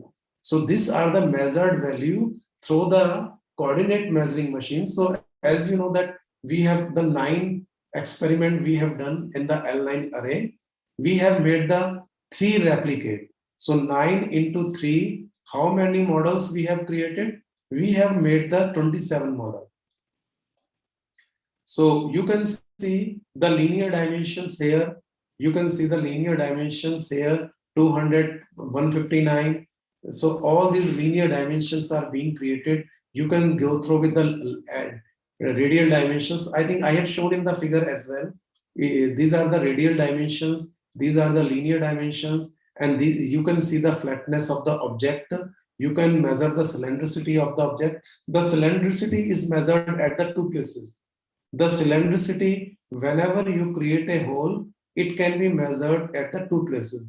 One is the major axis and one is the minor axis. I think जिस तरह हम oval shape करते हैं और ellipse पढ़ते हैं एक major और minor, तो इसी तरीके से हमारा circle को भी 2 object में करते हैं. So it will be the CY1 and one aspect is the CY2. So in that aspect, this method is being implicated.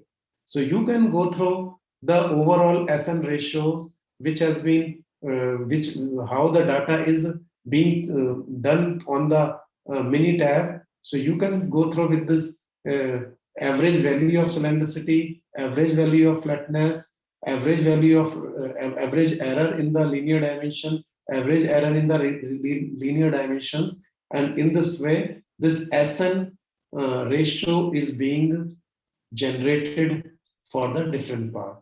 After doing this one, what is our statistical analysis? The statistical analysis shows us with the help of Minitab software that SN ratio was calculated to find the optimum level of the process parameter. So what is the quality characteristics we have selected? Smaller is the better. Naturally, if you are having the error smaller, that means it is better. So you have selected the quality characteristics, smaller is better. That means if you are having the less deviation, that means it is very good. So analysis of variance ANOVA was employed to check the contribution of the individual process parameter, and regression model was developed for flatness, cylindricity, linear dimensions, and the radial dimensions. So you can see this is the development of the empirical model. I think we need not to go again beyond this one, because it is being created by the software, and we have to use the least square multiple variables regression analysis, and this regression model is being created. So in this way, what finally you can achieve the equation for the flatness. So this is for the flatness, this is for the cylindricity, second equation. The third is the percentage error in the linear dimension, and lastly for the percentage error in the radial dimension. So we achieve the 4 equations in that aspect.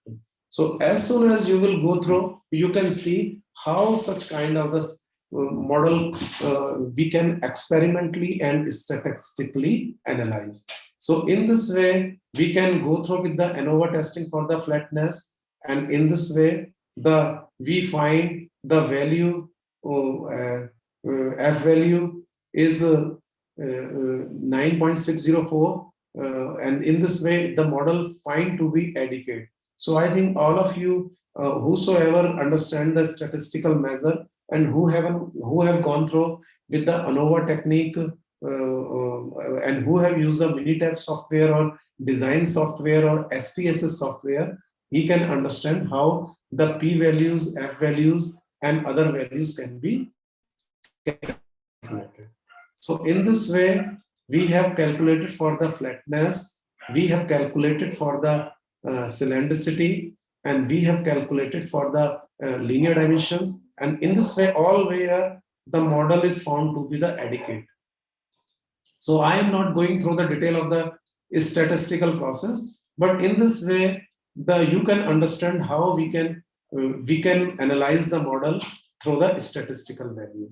So in this way, we are radial dimensions. So in this way, this is the main effect plot of the SN ratio. So you can have the layer thickness, infill pattern, orientation, and infill density. So all this SN ratio this is for the flatness, this is for the cylindricity, this is for the linear dimensions, and this is for the radial dimensions. So all 4 parts we have studies in this part. After doing this one, what are the effect on the process parameters? So layer thickness has the significant effect on the flatness and cylindricity, and dimensional accuracy in the radial dimension. And it can be concluded that flatness is minimum at the layer thickness of 300 micron. The value of cylindricity and the dimension accuracy is better at layer thickness of 100 micrometers. So I think we have analyzed the result, and these are not the standard, because if you will do some other window, your experiment, you can have the different interpretation of your result. So this is one way of the view, one way of doing research, how this research can be carried. So all these, I am not going through all these results. So in this way, you can have the optimum conditions. These are the optimum conditions for the minimum flatness, cylindricity, dimensional accuracy, and the linear and radial dimensions. So you can see flatness के लिए 300, infill pattern ये होगा, flat ये होगा, infill density इतनी होगी, and calculated from the model. So all those things can be analyzed and presented in a optimized way. So these are the optimization of the process parameter. Now this optimization parameter can be used and different other techniques can be used through the mathematical process. So we need not to go about the mathematical process, because it is one way of the analyzing the problem through the mathematics and through the statistical measures. So in this way, we can have the final percentage error, we can have the calculation of the percentage scale, flatness, cylindricity, the linear dimensions and radial dimensions. So all these values can be understood, and we can have the utility value calculation. So I think all this research can be done in that fashion. So I am just going through because we have to go with the further. So this is the best value of the process parameter for the flatness and cylindricity. And in this way, this first kind of the aspect, I think first objective with the FDM process is completed. Now, our next target is to use this technique, to use some other technique, and to see some more features. So here, this is the second part, is experimental analysis of the surface roughness through the polyjet component. So पहले वाले part में हमने we have used the FDM process, लेकिन इसमें हम we are using the polyjet techniques and we are doing this kind of it. So in this process we have used the Object 30 printer, and this is the manufactured by the Strategize Technologies, and in this way we have to create some new dimensions and new drawing. So you can see how we have created. So we have created a specimen with the RGD blue, very blue material, and SUP 705 was used as a support material. The in industry, RGD blue material are used for checking of the form and fit testing, moving and assembly part, fabrication of exhibition model, slice modeling and assembly of the electronic component. So इसके लिए जो हमने component चुना है, वो हमने एक ASTM standard का अपना, we have calculated है ASTM 630S standard को specimen चुना है, जिससे हम tensile testing कर सकते हैं. So you can see here the surface roughness भी हम इसमें measure कर सकते हैं, destructive testing भी कर सकते हैं. So एक ही model से हमने दोनों system को analyze किया है. The selected specimen have feature of the flat surface, क्योंकि ये वाली पूरी surface आपकी flat है, इसके back वाली surface flat है, so that is why. And इसका जो dimensions लिया है, that dimension is being taken जैसा कि हमने और features में लिया हुआ है. Now after doing this one, you can see the different process parameters. तो हमने raster angle लिया है, raster angle is very important, 0, 30, 60, 90, orientation लिया है, and surface finish हमने ली है, glossy ली है या matte ली है.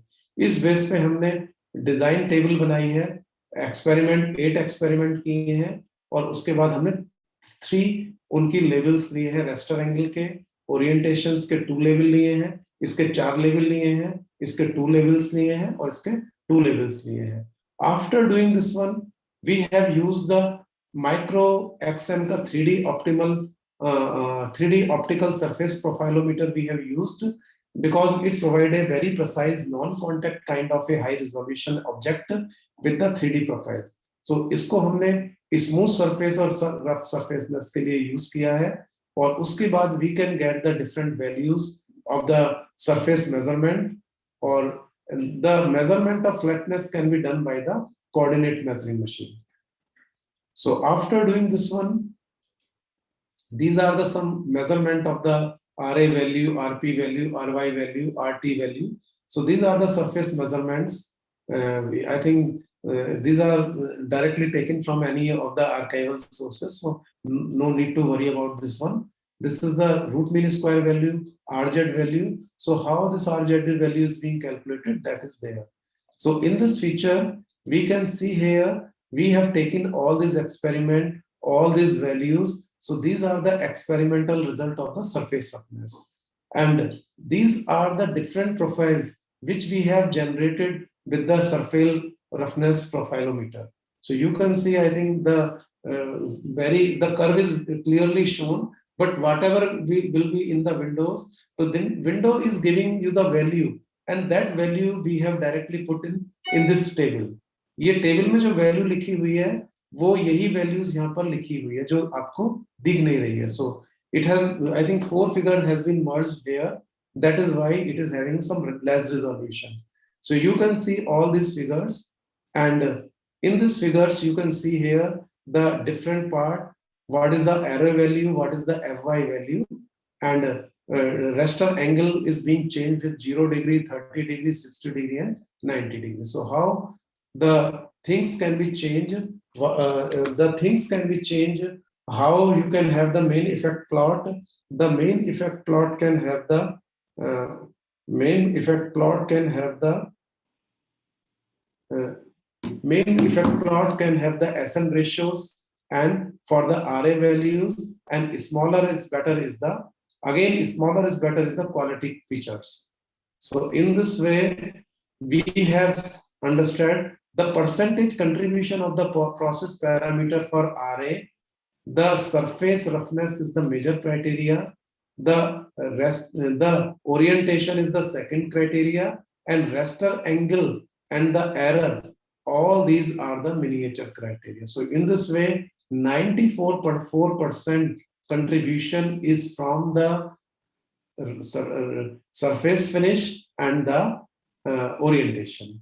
So you can say some normal probability plot of the residuals, and in this way normal probability plot of the residuals for the roughness can be find out, and we can also find out the regression equation for the surface roughness. So I think once you input your data in some of the statistical software, and you can get number of results from this part. So I think I need not to go much beyond this one, so that we can go much of the exercise.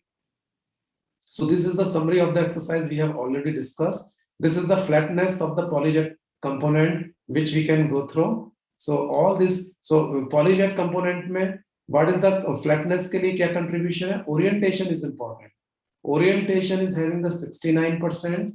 The surface type is 15%, and 11% is the raster angle, and rest is the error. So all these are the results. So now these are the comparative study of the two technologies. So two technologies को जब compare करेंगे, so dimensional accuracy, you can see the comparison of the average percentage error in the polyjet and FDM technologies. So you can see here the two technologies,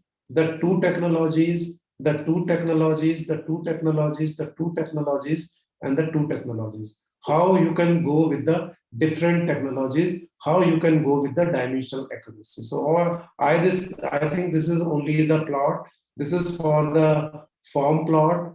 The previous one is for the dimensional accuracy, and the next one is for the cost estimation. So how this economic features, which process is the, I think polyjet technology is costly one, the FDM maker bolt is the cheaper one, and FDM ultimate maker is the cheapest one. So all these three important part is being compared on the cost base. So you can see this diagram on this part. So, and this is the cost analysis, and this is the total cost calculated through the equations. And in this total cost, what are the different features? You can go with these features. So I think after doing this one, our last target is to improve the part strength. The part strength, that means sometimes it is there to increase the part strength, and whenever we used to increase the part strength in some FDM component, we can go with this, we can go through with this new process, and in this new process we have to adopt some PETG material. So we have to consider the PLA material, we have to incorporate some ABS material. So we have used some reinforcement material. So 15%, 25% and 35% ABS material was produced, and you can see this geometry. You can see the matrix material here. This is the reinforced material here. And in this way, you can see the ASTM D638 type 6 specimen in the third angle projection. So what we can have the reinforcement, you can see in this part. So हमारा जो original matrix है, वो ABS का भी है, PLA का भी है, PETG का भी है. तो reinforced material शुरू में कोई नहीं है, कोई 0% है, और हमारी tensile strength इतनी आती है इस material में. Then we are having the matrix material ABS, we are having the PLA material as a reinforcement material, और उनकी percentage we are having the 15%, 25% and the 35%. And then we are having the tensile strength. You can see the tensile strength is reduced drastically. Then you are having the ABS material, the reinforced material is the PETG with these features, and in these features you can see the tensile strength.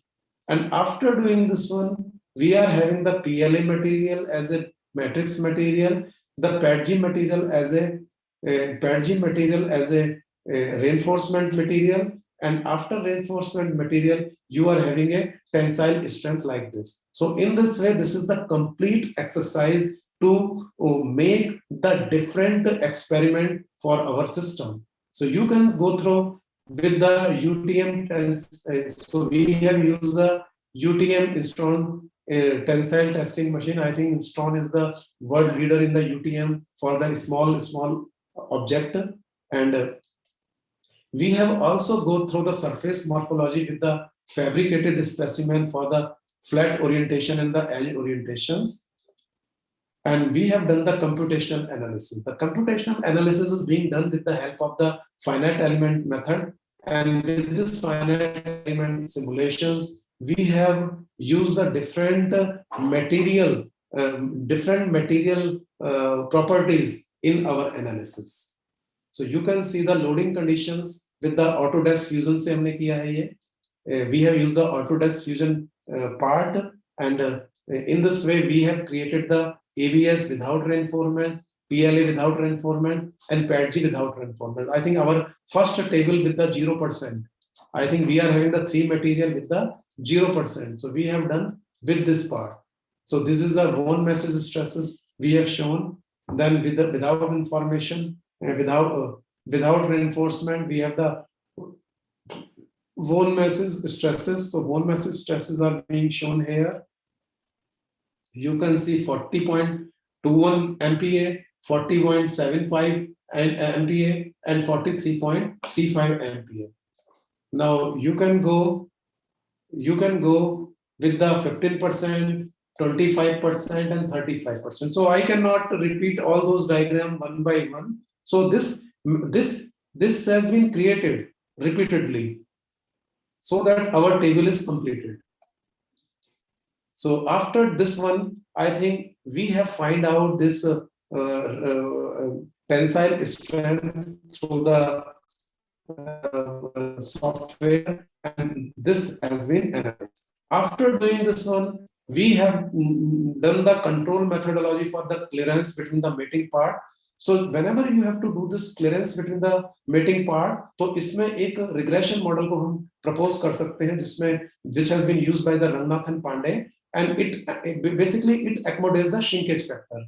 तो जब भी हम clearance देते हैं हम थोड़ा सा shrinkage भी assume करते हैं क्योंकि polyjet material है, कोई भी material है, जब वो solidified होगा कुछ ना कुछ shrinkage उसमें associate होगा. तो उस मेथड को लेकर भी हमने एनालाइज किया है, जिसमें हमने पिस्टन को हमने एनालाइज किया है और पिस्टन की ये ड्राइंग्स हैं और पिस्टन की ड्राइंग्स को एनालाइज करके we have checked the different dimensions with our experimented product, and उस experimented product के बाद हमने we have checked कि हमारा कितना shrinkage हमने factor लिया है, so that our piston, because piston is that part जहाँ piston और cylinder जो है एक mating component बनाते हैं, एक mating unit बनाते हैं. So that part is being completed here. So I am not going through the detail. You can see. So what are the conclusions here with this part? We can have the final scope. Automotive component जो हम metal से बनाते हैं additive manufacturing में, उस पर भी हम जा सकते हैं. अभी हमने थोड़े polymers को use किया है, लेकिन हम metals पे भी जा सकते हैं, which can be tested and compared. The control methodology for clearance between the mating part can be developed for the polyjet के लिए भी develop कर सकते हैं. Process parameter और mechanical property ABS and PLA materials में multi material composite material को भी use कर सकते हैं. And we can go with the reinforcement of the PADG with the other mechanical properties में भी जा सकते हैं. So in this way, this research can be further extended to give you the new dimensions. So what is the final summary? Main goal, reduction to the time to market, manufacturing of models, samples and prototype using RP technology, opens cost and time saving, requirement of the model depend on the product development phase. So I think all this summary you can go through. So it will be a layered by layered generative build-up of the part, production of a model, selection of the technology, so future development, gain to optimization of handling closeness to the serial product and production of the final product. So in this way, I think we can go. I think it is one of the horizon which can give you a tremendous light on your research. So I think most of the content we have taken from the different sources. So all these reference has been mentioned here. and you can see all those references from where this sources, this presentation has been made. And I really want to acknowledge the support of my PhD student who have created this presentation, and also they have been a active role in the research. So many of you can go with the research of the rapid prototyping journal and the CIP journal with the Nagendra Moria, Rastogi and Singh. These are the different papers which you can go through. So I think I can show whether these papers are there in this list. Let me see whether he is followed. Yes. I think he is not followed. So I think with this one, thank you very much for your patience. And really it's a quite exhaustive part whenever you learn the technologies and then the implications in your real applications. So with these words, thank you so much. And if you are having any questions, you can ask, because we are having a 10 minutes window for your question and answers.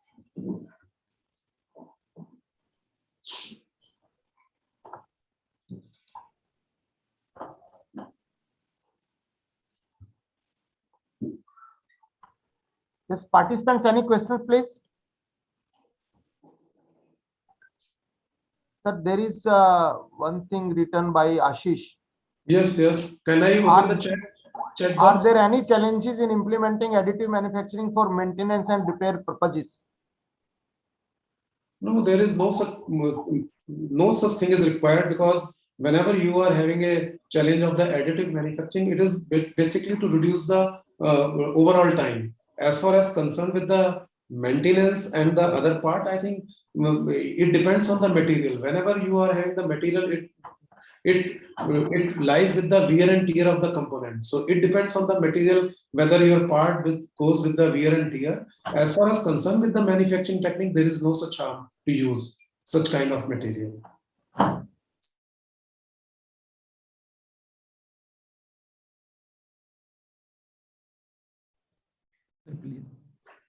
Any other questions? Sumit? Yes, sir. आप सबको unmute कर दो. कर दिया, sir. Okay. Yes, participants, any questions, please?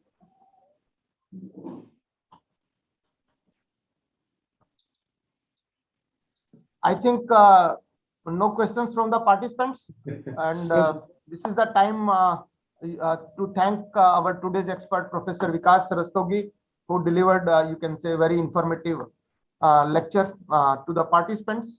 And of course, yes, I think Dr. Rastogi can correct me if I am wrong, but I can say that Dr. Rastogi has established a 3D printing laboratory at Delhi Technological University, where a number of students are working on various projects covering various applications of 3D printing, maybe medical field, maybe mechanical engineering, maybe automotive, and whatsoever it is. Yes, sir. And he is so generous that any of the participants, if we say that I have attended one of your lecture in FDM program conducted, or you can say organized by RK Garg from Murthal, he will extend, you can say, all kind of supports with you people for your research activities. If you are interested to get admission for your PhD programs at or MTech degree programs at Delhi Technological University. And with these words, I once again thank Professor Vikas Rastogi. Thank you, sir.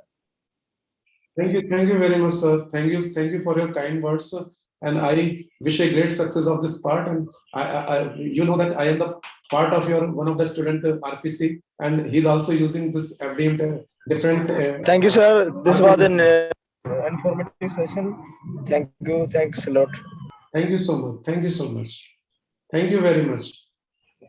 Participants, please, who is Aman's iPhone? There is one participant with Aman's iPhone. Who is this man?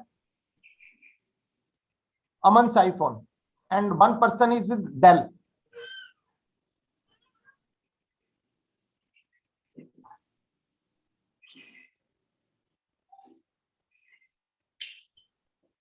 Sir, you can stop with screen share. Okay, okay. Thank you so much. Thank you so sir. much.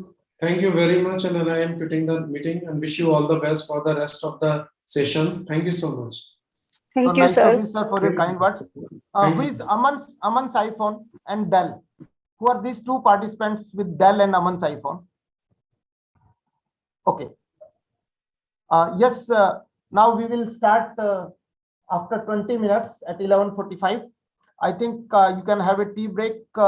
You can continue with this. We are not going to close this session. This you can say login ID will continue, and you can have a break for 15 minutes, and please come back at 11:40. Thank you, participants. Please be back on your phone at 11:40. Sumit, session को discontinue मत करना, keep it continued. ठीक है, recording को of कर लीजिएगा। Okay okay, recording of कर लीजिए।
Hello.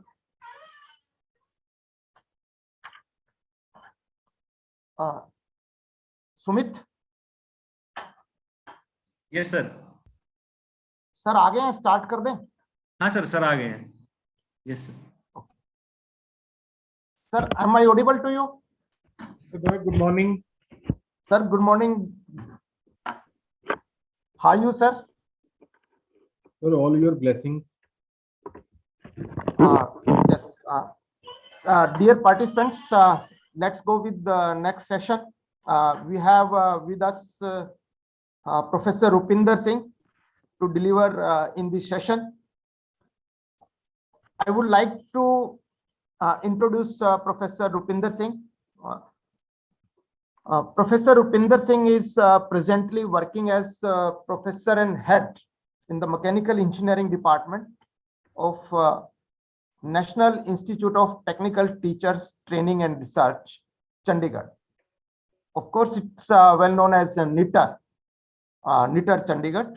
It's a central government institute, and of course, these institutes are meant just providing specifically training to the teachers of I should say that engineering and technical colleges, as well as research activities.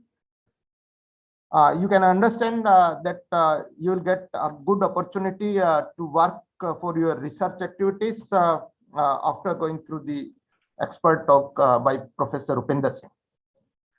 Professor Rupinder Singh has received his PhD degree in mechanical engineering in 2006 from Thapar University, Patiala, at that time Thapar Institute of Engineering and Technology. Masters of Technology in 2001 and Bachelors of Technology in 99 from Punjab Engineering College. Sir, it's Punjab Engineering College, if I am correct. Punjab Engineering College is, you can say nowadays, it's a deemed university. The degree is to be awarded by the Punjab University at that time. It is a very reputed engineering college celebrating 100 years of its establishment nowadays. He has done his bachelor's and master degree from Punjab Engineering College under Punjab University. Professor Rupinder Singh has an experience of more than 20 years in teaching and research, specifically in production and industrial engineering, with special emphasis in additive manufacturing, non-conventional machining and casting. He has guided 22 PhDs and more than 100 master students. It's a very big number, you can understand. More than 100 master students, including 22 PhDs. In addition to this, he has coordinated, you can say 19 or 20 research projects sponsored by various central and state agencies of the Government of India, Republic of India, including Department of Science and Technology, AICT, UGC, or whatsoever it is. Professor Sahani has won so many awards. If I name a few, he has been awarded with AICT Young Teacher Award, DST Young Scientist Award, Department of Science and Technology, Government of India Young Scientist Award, UGC Research Awardee. All these are very prestigious research awards by the statutory and regulatory bodies of, I should say, higher education in India.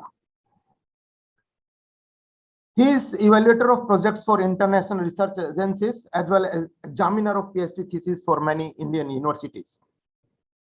He is the guest editor for several international journals and books, editors and advisor for many international conferences. Professor Sahani has published more than 20 monographs, 85 book chapters, and 550 articles in journals. See the number, 550 articles. If I go through the 20 years of teaching experience and then publishing more than 550 articles, you can understand that more than 2 research papers per month. It's really a big number. And conferences, the total citation that goes to roughly 5,500, and H index of Professor Sahani is 36. You can understand, you can say, from this brief biodata of Professor Sahani that you are going. He's a very practical man, I should say. When I met, I think few years back for the establishment of 3D printing lab at my university, I sought the help from Professor Sahani, going through the facilities available at NITR Chandigarh. Then I got an opportunity to discuss with him for about an hour at his institute in his office. Really, you can say the real application. Today, what we say that there is a gap between industry and academia. And how to bridge this gap? Of course, a lot of academicians, or you can say the officers of the statutory bodies, they used to work, including the government. But I can say, going through my interaction with Professor Sahani, that he's really bridging that kind of gap, doing a very, you can say, fruitful and useful, and you can say, based on the requirement of the industries in the area of, I should say, 3D printing or additive manufacturing.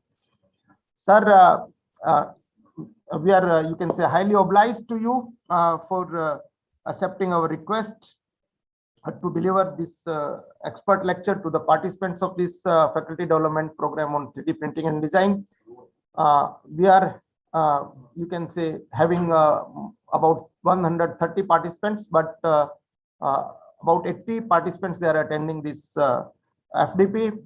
They are from different institutions, of course, covering, if I say the geographical, almost all the parts of India, including the south, including north, and some they are from, you can say, eastern states of the India, and they are working in different fields. Of course, the most of them are working in the field of mechanical engineering, or I should say the production engineering, maybe specialized in 3D printing or CAD. But of course, they are very sincere participants. With these words, I again thank you, sir, for accepting our request. And now I hand over to Professor Upinder Sahani to start with his expert talk scheduled for today. Thank you, sir. Okay, thank you, Workshop. I have little submission. This is Singh, not Sahani.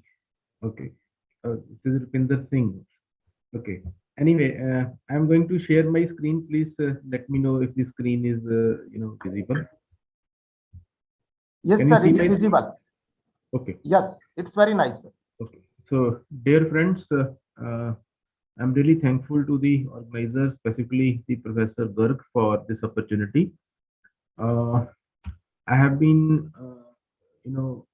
fortunate enough to have a august audience with whom we will be discussing about the different aspect of 3D printing. Am I clearly audible, please? It's clearly audible. Am I clearly audible, please? Yes, sir. Okay. Yes, sir. So let us start the proceeding. We are interested in 3D printing in a big way, as this is considered as one of the disruptive technology. And if I talk about the disruptive technology, I am really interested in making the shorter product lifetime. I am interested in innovative product. I am interested in making some interdisciplinary research area based products which can be really used for some innovative applications which have not been done earlier. So this particular talk under the umbrella of 3D printing and design is on the dual and multi-material 3D printing. I think till now we are all comfortable what is 3D printing, how it works, what are the basic things in 3D printing, because in last one day all of us are knowing about this. I will just spend one slide from my side to have my involvement in the 3D printing, and then the main focus will be on multi and the dual material printing. Can I do some sort of a modeling and the process control if I am interested in multi material printing? maybe two, maybe three, or maybe more than three materials, so that I can have some functionally graded material which can have numerous applications. So that will be the focus of this discussion. Okay, let us start the proceeding. If you see this particular overview, this I have taken from the Chang and Chua paper, Journal of Advanced Manufacturing Technology, 2005. This paper by the authors Chang and Chua is one of the basic work done in the area of rapid prototyping, right? So if you see the basic description, the rapid prototyping has been divided into three categories: additive type, subtractive type, and combination of additive and subtractive.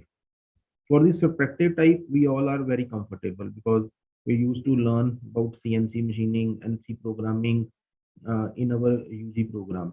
And most of the machining nowadays, what we call as the conventional machining, is through NC or CNC based tools, right? So this is also one form of RP, right? If I talk about the additive part, it may be involving technologies which are liquid based, which are powder based, sheet based, or there can be some further subcategory combination of one or more things. And there are number of technologies like stereolithography, digital light processing, fuse deposition, multi-jet, laser sintering, 3D printing, LOM. And all these technologies have their own advantages and disadvantages.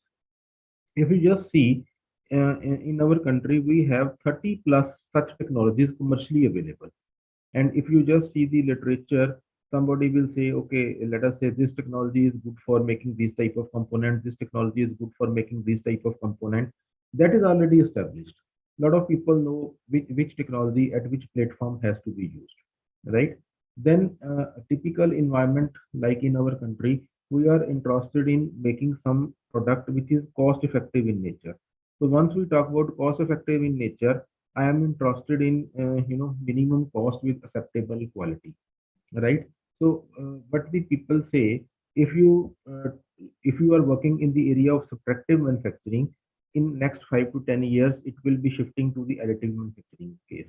But specifically in the environment like India, we cannot say that this will happen. Rather, the combination of additive and subtractive will be there, which will be a cost effective solution. So we have to be very clear about this thing, that in coming 5 to 10 years, there is no going to be a big change as regard to our environment is concerned, that we will be shifting to the subtractive type, but the combination will work, right? Because we are always interested in the cost effective solution to make our product cost less. Most of these technologies are imported, and let us say 90% of the technologies have the patent, right? So if you want to develop some product out of this technology, this is not that cost effective. But we are interested in minimum cost of the technology. So now here lies one point, one agenda. If I can hybridize these technologies, means combination of more than one technology, so that the cost can be less, as well as the patent part is also being taken care.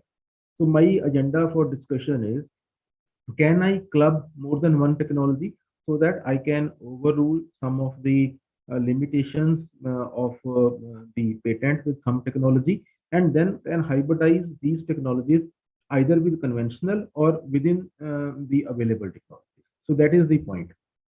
Okay, just for the beginners, one slide. I have a CAD file. I give that data into the printer, which in this case looks like a photocopier, and I am getting a 3D printed part. This is one of the very common slide available. So it says that I have some, I am interested in making some physical object, right? So that physical objects I am getting by depositing the material layer by layer, right? And how I am making those layers? Through some slicing through CAD software, which is still virtual, and then creating one layer over the another so that I get a final finished part. So this is the basic definition. Now, up till now, 3D printing is very common. If I just want to say how this 3D printing starts, if you just see the historical part, for the commercial 3D printer, probably in early 80s, the MIT people in their lab, they start working on a powder-based technology, which was basically operated on a HP printer, which is a 2D printer, right? So if you see how this 2D printer works, I have a nozzle through which some powder is being sprinkled, and I am getting a some output on a platform, which is a 2D platform, right? And on a XY Cartesian coordinate system, I am making some impression by sprinkling of the ink. Now this is very common thing. Now what they do for the development, in place of one nozzle, they selected two nozzles. From one nozzle, the powder was being sprinkled, and from the second nozzle, the binder was being sprinkled. So layer of powder, layer of binder, layer of powder, layer of binder. So I get a 3D printed part. This was one of the breakthrough technology which MIT people developed in 80s, and this was commercialized by a company called Z Corporation in USA, and we were getting this type of technology in early 2000 up to 2005 to the cost of 65 lakhs in our country, right? So the technology is very simple, but because of the high cost of the patent, right, so that area was having, as per the particular geographical location, the cost was very high. So my agenda for discussion in developing these type of material or the feedstock is like how we can develop our own material, so that I am not able to uh, work on a different techniques, so that the cost of patent is somehow controlled. So that is one part. Now, in addition to this, for the 3D printed parts, nowadays there is another concept that is called the 4D printing. People are also talking about 5D, 6D, but in this particular dual material printing, we will only talk about up to the level of the 4D printing. So what is there in 4D? 4D printing is basically the printing of the smart material. So what is a smart material? Now let us take the example of sunflower. If you just see the sunflower, this sunflower is always facing towards the sun. As there is a movement of the earth around the sunflower always faces towards the sun. So that means there is some angular movement, there is some up down movement, like at the sunset time the flower faces down. So once there is a sunrise, it faces up. So that means there is some stimulus which is in the form of sunlight, and that is basically controlling the movement of the some object. The stimulus is the sunlight, and it can help us in controlled movement, maybe up down, maybe angular, right? So that means if I select some material, print it, right, and that material is having the effect of some stimulus, like that stimulus can be the chemical, the stimulus can be electric field, the stimulus can be magnetic field, the stimulus can be moisture, the stimulus can be temperature, the stimulus can be water, or it can be the combination of stimulus. Then I can control some of the properties of the material. Let me give you one simple example. uh, all of us are knowing about the piezo material. These are very common material, like the piezoelectric crystals. So what are these piezoelectric crystals? Like simple example is the quartz crystal. So if I put a load on the quartz crystal, basically there is a change in the length. Now if I remove the load, it comes back to the original length. And if you do this exercise, means put a load, release a load, put a load, release a load, n number of times, it has a repeatability in increasing the dimension and then coming back to the original dimension, right? Based on this property, I am using this type of material, in my dynamometer, right? So if I am interested in measuring some forces while working on a lathe or any other machine tool, I used to hire these type of properties with a dynamometer, right? And in dynamometer, that the basic material that we are using to give me output, controlled output, that is the piezo material, which is a quartz crystal. Now just imagine if I am able to print such material, 3D print such material, and then give some stimulus to it, I can have a controlled output, right? And if I am having a repeatability, I am getting a controlled output. I call this type of material as a 4D material, right? So printing of smart material, which is a 3D material, and getting the output property in a controlled manner result into the the 4D characteristics of this material. Now, if I'm seriously interested in, let us say, some of the polymer based material, there is a very common material called PVDF. This PVDF is just one form of the thermoplastic. Its name is polyvinyl difluorine. Difluoride is also there. Now, this material can exist in different phases like alpha, beta, gamma, right? How I can change its phase from alpha to beta? By two ways. Number one, by putting a load. Number two, by putting this material under the high voltage, right? So if I put a load or I give a high voltage, the material changes its states to alpha to beta, right? Now, if you see chemically, what is the chemical formula? It has a carbon-carbon chain, and alternative there are hydrogen and fluorine, right? Now, once you put a load, means in the form of voltage or the mechanical load, what happens? All the hydrogen are aligned to the one side of the chain, and all the fluorines are aligned to the another side of the chain. So this leads to the formation of the van der Waals forces, and I got a compaction or expansion type situation. Now, if I print this type of material, I can basically have a smart material printing, which may result into the 4D characteristics of the material. So what I can say, a material which can change its physical state when triggered by the external stimulus is a smart material, and 4D printing is the extension of the 3D printing, right? And in 3D printing becomes 4D as a function of time, right? So when you add one dimension into it. What can be the reason of this smartness? It can be the internal property. So I call it as the intrinsic behavior. It may be based upon the external property, like extrinsic in nature.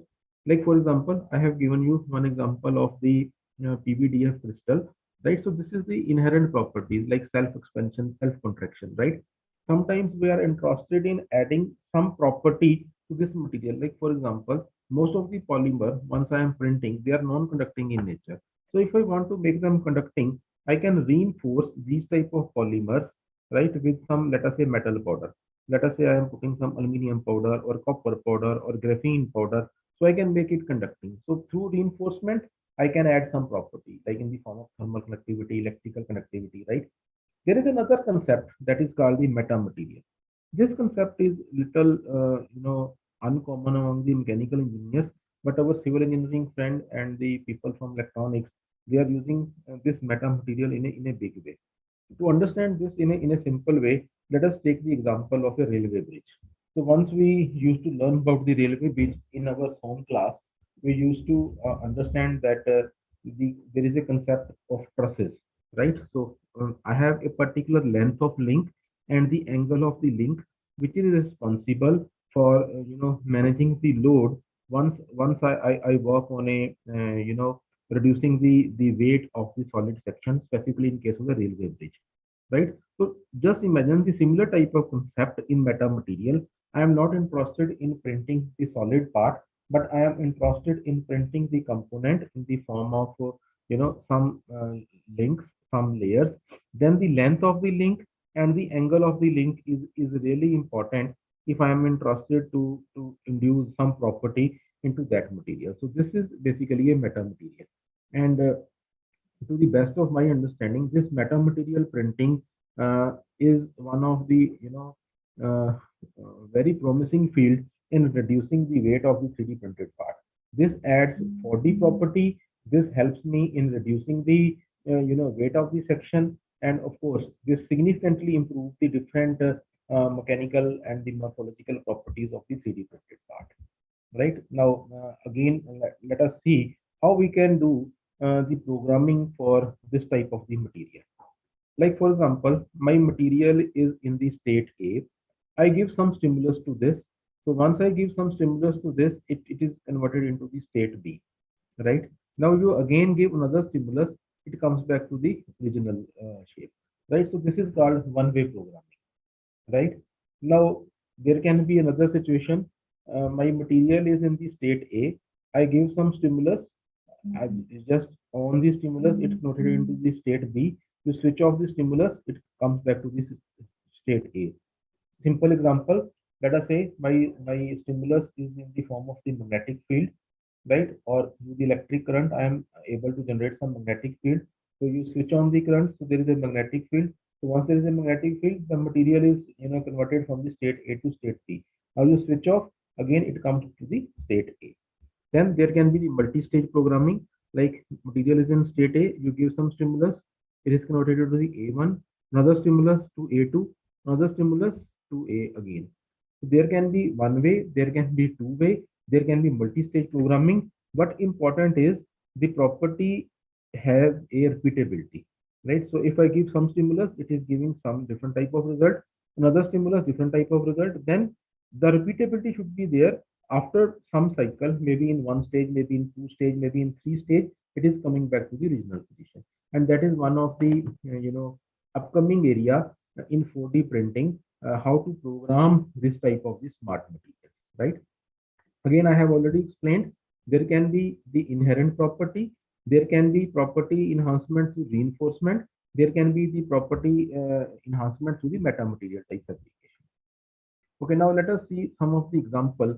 I'm using a low cost process that is called the fused deposition molding. You all know this is one of the very established process, and I hope I'm sorry, can you see my screen now? Screen is visible? Participants, you can see the screen now? Yes, sir. Yes, sir. Visible. Okay, great. So this is one of the basic process. I hope this sketch you must have seen number of times. This is available. If you just do the Google, this particular sketch will come in front of you for understanding the basic FDM process. Now, what is important in this is, if I have a thermoplastic spool, which is in the form of build material and sport material, I am feeding this to some chamber where I can have a different mechanism of feeding the feedstock filament into the liquefier zone.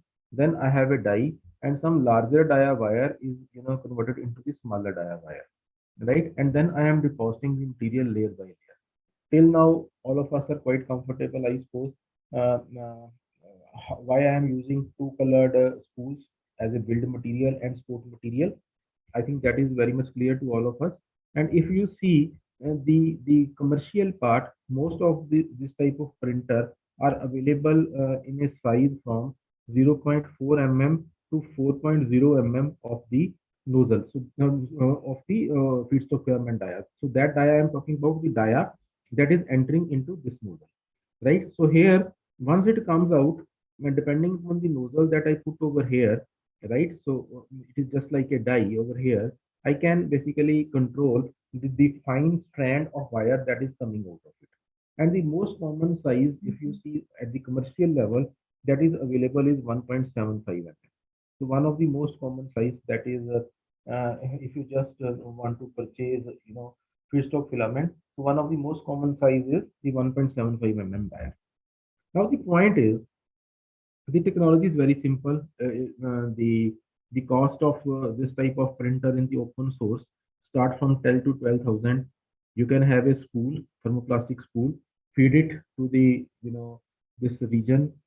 This is a mechanical feeding. There can be a different mechanism for mechanical feeding, but one of the most common mechanism is using some driving wheels, which are forcing this material into the liquefier zone, and then I am having a fine size of the wire.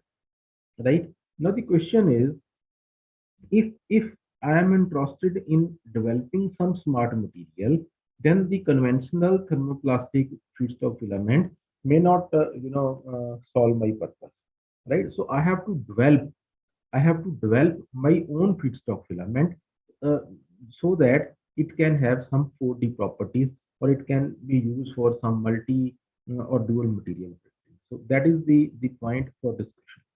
Now, why it has to be developed? Now, this is the first example that I am sharing with you. This is on the multi-material additive manufacturing. Multi means more than one material I am using. In this case, we have used three. For sustainable, innovative materials, I am interested in sustainability. I am interested in some innovative material and structures, right? So, in this case, the particular example is for the structural engineering application. Now, this particular work we have done with the funding from DST under the SHRE project. This is basically science and technological intervention for the procurement of the heritage structure. You know, in our country, for the basic description of the heritage structure, we are using the codes which are developed by the CPWD. So as per CPWD, Central Public Works Department, we have three type of structures. One are called grade 1 structures, then we have grade 2 structures, and then we have grade 3 structures. So what is the grade 1 structure? Like, which is having international importance. One of the simple example is the Taj Mahal. You cannot do some iteration, right, that are not allowed, and these are managed by or controlled by the different state or the national agencies. Like for this case, Archaeological Survey of India is one of the controlling body, right? So it is very difficult to work on grade 1 structures. Then there are grade 2 structures, which are of course of the national importance and again controlled by central or the state bodies. Again, one of the common controlling authorities, Archaeological Survey of India. Similarly, there can be different state bodies. Then there are the grade 3 structures, which are also heritage structures, but these are not controlled by the some regulatory body. But the maintenance of these type of structure is really important because these are helpful in understanding the culture of that particular region and how the things were developed in that particular area. So we were able to have a better understanding of these type of things. So in this particular picture that you are seeing over here, this is a grade 3 structure. This is one of the rural location in the district Ludhiana. The name of the village is village Undani, and this structure was built in 1902 at that time, right? So now, what is the technical part that we are working on it? You just imagine, suppose this is the heritage wall. Some wall is there, and this side of the wall is accessible to me, and this side of the wall is not accessible to me, right? Suppose there is a crack like this, right? So let us understand for these type of structures which were built earlier than 1900 century, people were not knowing about the cement in the way right now we are working, right? If you just see how the cement is being manufactured, I have a limestone. So limestone is basically a calcium carbonate. Basically, I heat it up to 1400 degrees Celsius, resulting into the formation of calcium oxide plus CO2. CO2 go to the atmosphere. So calcium oxide, once it is getting mixed with Al2O3, this is called clinker. This clinker is then added with some gypsum, so we get a cement in the present form that we are having. Now, the old structures, which are before 19th century, the people were not knowing that for the better bond strength, better bonding, I need to, reinforce some material like limestone, and that reinforcement has to be processed at 1400 degrees Celsius. So people were using limestone since long, but the temperature processing conditions were not that optimized. Now the problem is the structure that has been built in earlier period may not have the good binding capabilities with the present day, right? So what we do, if I have a crack like this, in this case, this side of the wall is accessible to me, this side of the wall is not accessible to me, and I have a crack like this. What I used to do is I used to fill some epoxy based solution. There is a one very established brand called Hilti. Our civil people may be knowing. This is a multinational company, basically a German-based company.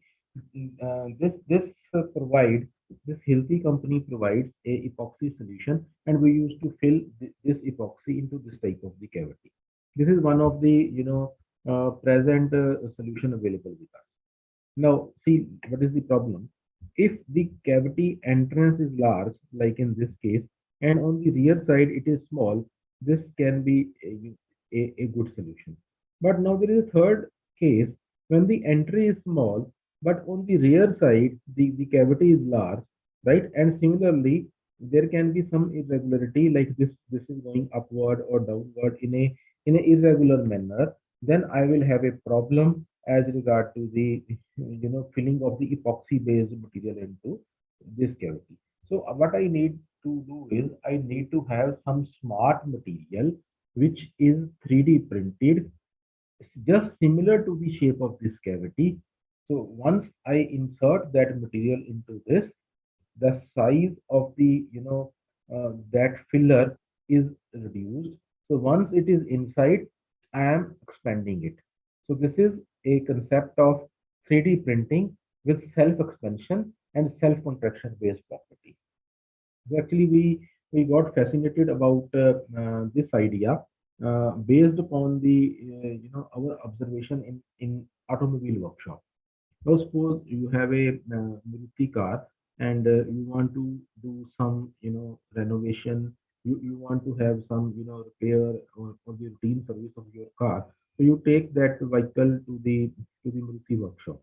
So the first thing what they do is they lift the car, the operator lift the car, maybe on a pneumatic lift or a hydraulic lift, and they used to, unscrew all the tires, right? Now for unscrewing the tires, basically they have a pneumatic gun.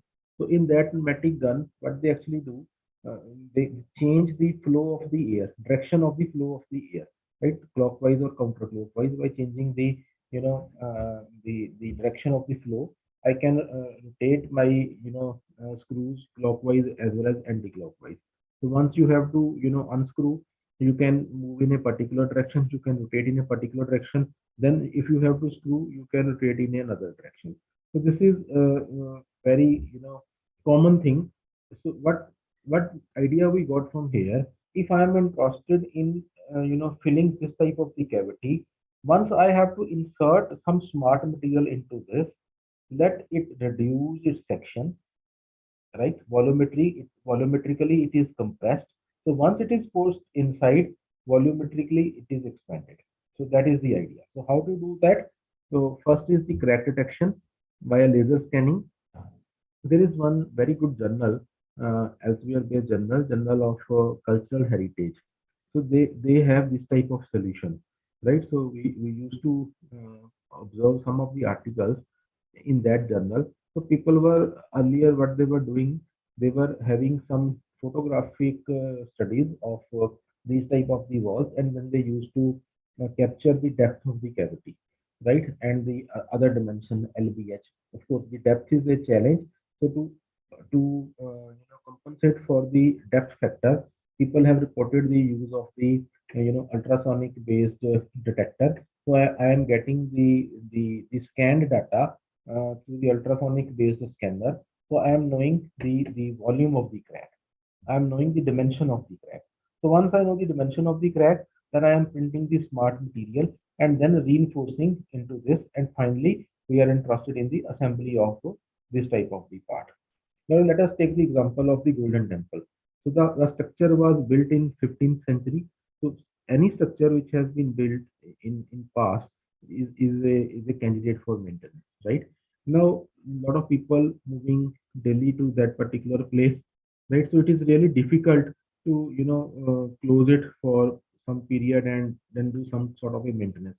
So what we can do is we can do the scanning online over the system, and once you have a 3D printed solution available to you in the lab, right? So you can then get it assembled over the structure. So this helps us in managing the downtime, right? Now these are some of the other structures over which we are working. Now you see these are all British period. These are all built during the British period. Now this is basically the image of a Bathinda branch canal. This is from Ludhiana to Bathinda, and there are 150 plus these type of bridges. Now if you see over here carefully, here I have a section. On this side there is a compressive load, and on this side there is a tensile load, but the composite that has been used is a single one. But ideally the material which is under the compressive load should be having better compressive property. The material which is under the tensile load should have better tensile properties. So we can customize the material through multiple 2D or 3D printing material in such a way that the material in the lower section is having a better compressive property, then I have a neutral layer, then I have a material on the other side with a better tensile property, right? This is the another site over which we are working. The name of the site is Rai Lashkari Khan. This was built in 1592 by the Mughal general. His name was Lashkari Khan. This is on the way from Amritsar to Delhi, just around 25 kilometers from Ludhiana. On the road itself, we have this Rai Lashkari Khan, one of the heritage site under the Punjab tourism. Okay, now how to go for this? Let us have a proof of concept. For the proof of concept, actually what we did is we selected three materials: ABS, PLA, and HIPS. Now, why these three materials? Now this will be more clear from this table. Actually, what we did is we once we are interested in developing a smart material or otherwise a material for 3D printing activities, the first thing I have to understand is the rheology of that material. That rheology in terms of polymer printing, we measure in terms of the MFI. So what is MFI? MFI is the melt flow index of the material. Basically, if melt flow index is high, that means that we can make the thin section. If MFI is less, I cannot make the thin section, right? Now, if you see how I work for the measurement of the MFI, I have a barrel, right? In that barrel, I have a heating arrangement. From one side, just imagine a hollow cylinder. From one side, I am putting the granules of the polymer. On the other side, I have a die. Opening is there. I can put some load and force those polymer material at a temperature around its melting temperature, and then force that material to come out from the other side of the hollow section, which is a die in this case. So I got a fine wire, right? So how much gram in 10 minutes I am getting, that is basically called the MFI of that material. There is an established standard ASTM D1238 that we use to work for measuring the MFI of this material. Now, if you see, once I am working on HIPS, that is high impact polystyrene material, the MFI was 7.5, right? So we have the observation for the standard data and standard error. Then this is for the selected grade of HIPS for which we were working. And then we measured the same thing for the another polymer, which was ABS. So this value was coming around 8.7. So that means if I compare just HIPS and ABS, the MFI of ABS is more. That means under the same processing condition of by 3D printer, the ABS will be having a thinner section as compared to the HIPS, right? So similarly, if we compare HIPS, ABS, and PLA, the PLA was having maximum flowability. So the thinner section, if I am interested, that will be possible with the PLA if I just compare these three, right? Then we measured their Young modulus. This is basically how we did this. We prepared the standard feedstock filament using a extrusion process, and we use the UTM. And on the UTM, basically, I have a destructive testing, and I measure the Young modulus. I measure the yield stress. I measure the peak load, peak strength, peak elongation, percentage elongation, these type of things. Now, if you just compare, the Young modulus for HIPS was 112, for the ABS was 175 megapascal, and for PLA it was 45. So from this, I have a basic idea that the three material that I have selected will be having a different mechanical property, different thermal property.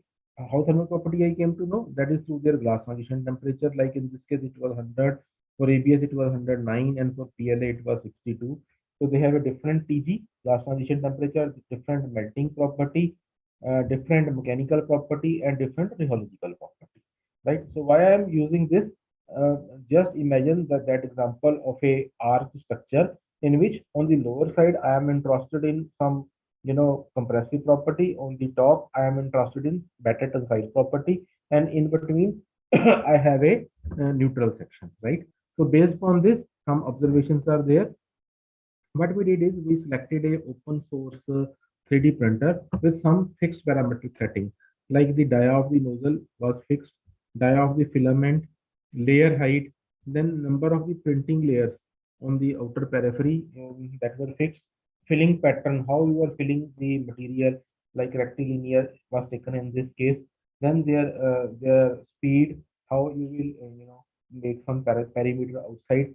Then their travel speed, extrusion temperature, print bed temperature. If you just see, just do the Google, what are the fixed parameters and the varying parameters in the form of fishbone diagram or the cause and effect diagram, you will see that for the typical FDM based printer, there are around 17 plus input parameters that I can control. So the parameters that have been listed, just these have been kept fixed, right? So what actually we varied in this case was, one was the material combination. Now you see, I have ABS, I have PLA, I have HIP. So this is one combination, ABS in the lower layer, PLA in the middle, HIPs on the top. Then in another case, I have PLA in the lower, HIPs in the middle, and ABS on the top. Then in another case, HIPs lower, ABS in the center, and PLA on the top, right? So similarly, I have the some other varying parameters like their infill percentage. I can control the infill percentage through my software, like 60%, 50%, 100%. I can have the printing speed. I can control the printing speed. So some DOE has been selected. So based on some DOE, the tensile and the flexural coupons were made, right? So I think all of you may be knowing that for the development of the tensile coupon, ASTM 638 is one of the established standards, and for the flexural samples, we are using D790. And if you just do the Google, you will get the CAD file, STL file for this type of samples very easily. Now, if you see this first figure here, the top layer is of PLA. Here, in this case, the top layer was of ABS. Here, in this case, the top layer of HIPs. Now, why I am interested in this is, if you just see, and this is the stress strain diagram or the load deflection diagram. If I am using this tensile coupon of a single material, so I am getting a stress strain curve like this. Now this is for the PLA, so there is a good repeatability. This is the stress strain curve for ABS. Then there is another stress strain curve for HIPs, right? Now what actually we did before going for the the combination of material, we tried to see their thermal property. This is one of the important concepts to develop our own material.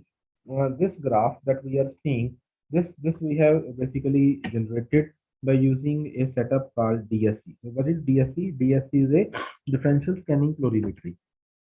Now, if you see here, what I am doing is I am going to use this type of material in the outer environment, right? So what actually we are trying to see, what is the effect of the temperature condition on this type of material. So from the room temperature, we heat it up to 250. So this is the heating, and then from 250 to room temperature, again there is a cooling. Then from room temperature to 250 heating, then cooling, and also along the x-axis the time is lapsing, right? And along the y-axis I have the energy absorbed in terms of joule per gram, right? Am I audible, please? Am I audible? Anybody from the Yes, audience? sir. You are audible, sir. Okay, great. So what we are doing is we are basically heating our sample and cooling our sample, then heating, then cooling. The literature says if I am interested in establishing the thermal property of this type of material, minimum 3 cycles are required, right? So mainly 4 things I get out of this graph. One is the melting temperature. Second is the glass transition temperature. Third is the crystallinity. Like most of the polymers are amorphous in nature. So is there any effect on the crystallinity of the material, right? And how this material is behaving in the repeated cycle.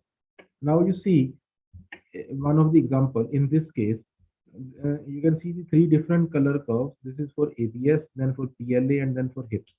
In the heating cycle, it was taking some energy, and in the cooling cycle, some energy was released. So 13.63, 13.52. Then for PLA, some input 14.71 and 10.8. So there is a difference big difference as compared to that case of the ABS. So from this, I came to know that ABS is relatively,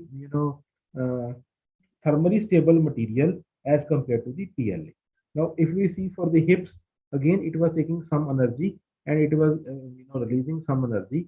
If this difference is small and in repetitive cycle, this remains as it is, that means under the different, temperature conditions, repetitive thermal heating, the material is going to behave in a stable manner, and we can use that material for some outward environment applications, right? So we try to see their thermal behavior also. Now this is the typical stress strain curve or the load deflection diagram that we have seen for the different combinations. So from where this combination came, you can see in this case, I have the combination like in one level here the Gucci was used.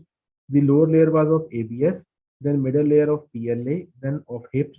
Similarly, some PLA, hips and ABS and some DOE has been applied. And based on this, we get a stress strain curve for some different set of experimentation.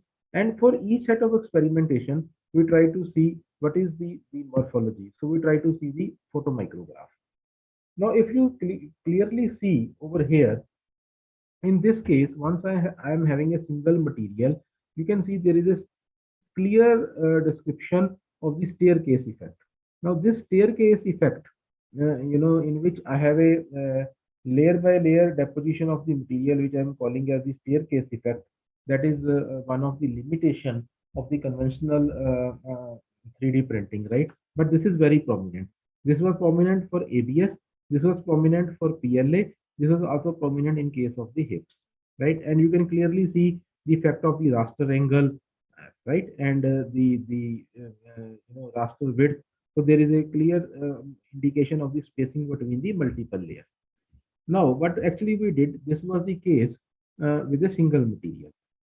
Then if I'm interested in dual or multi-material, in this case, you see, I have printed a ABS and then I have printed a PLA over it.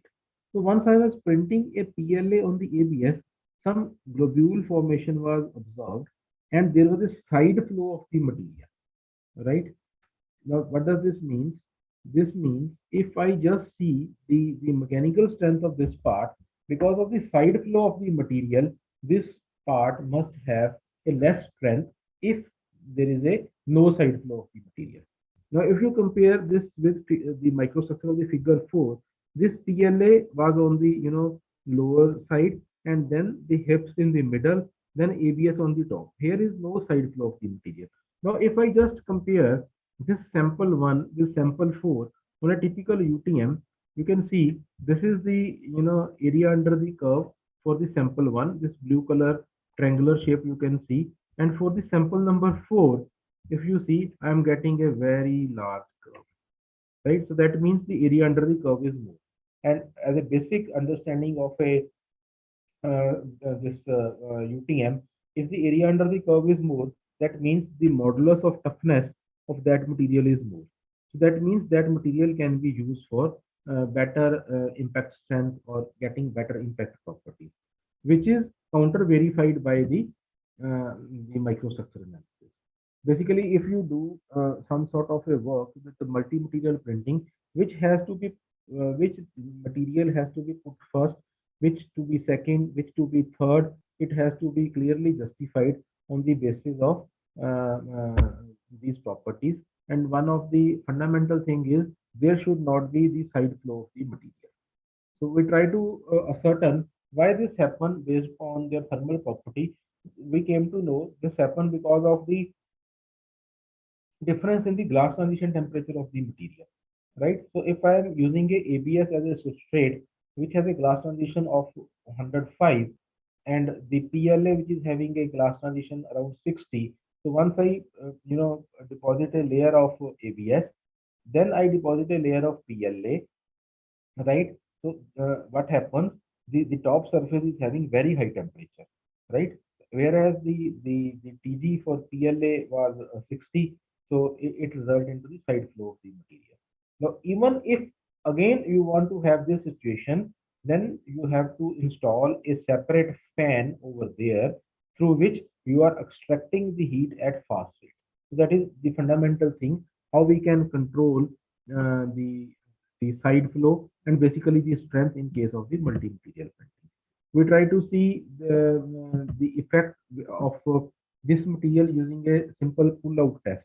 This pull-out test is again very common for our civil engineering friends. What actually they do is, suppose I have constructed some RCC structure, and to judge the strength, basically they install one iron bar into it, and then once the cast is solidified, what actually we do is we hold that iron bar from one end of the UTM, and we try to pull out that iron bar from the RCC cast, right? And we try to measure what is the effect of the young modulus. So similarly, we try to see this type of behavior on this multi-material printing, and what we observe, once we have a effect of this type of multi-layer or multi-material, it has a meaning. Okay, which layer has to be put first, which layer has to be put second, and finally we are able to get a good strength by selecting a particular combination of the material. Now, this was one of the live examples that we have seen in case of some heritage structure. So we want to develop some mathematical relation for these type of the dual thermoplastic or multi-material based combination, and is there any relation between their tensile properties, their flexural properties, and their fracture surface investigation.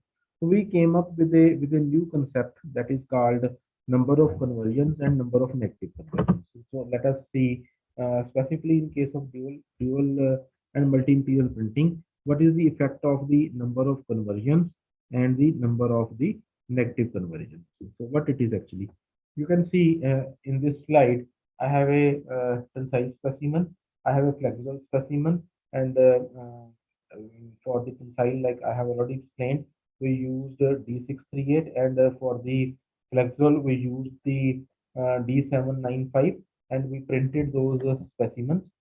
Now some of the parameters we kept fixed on our printer.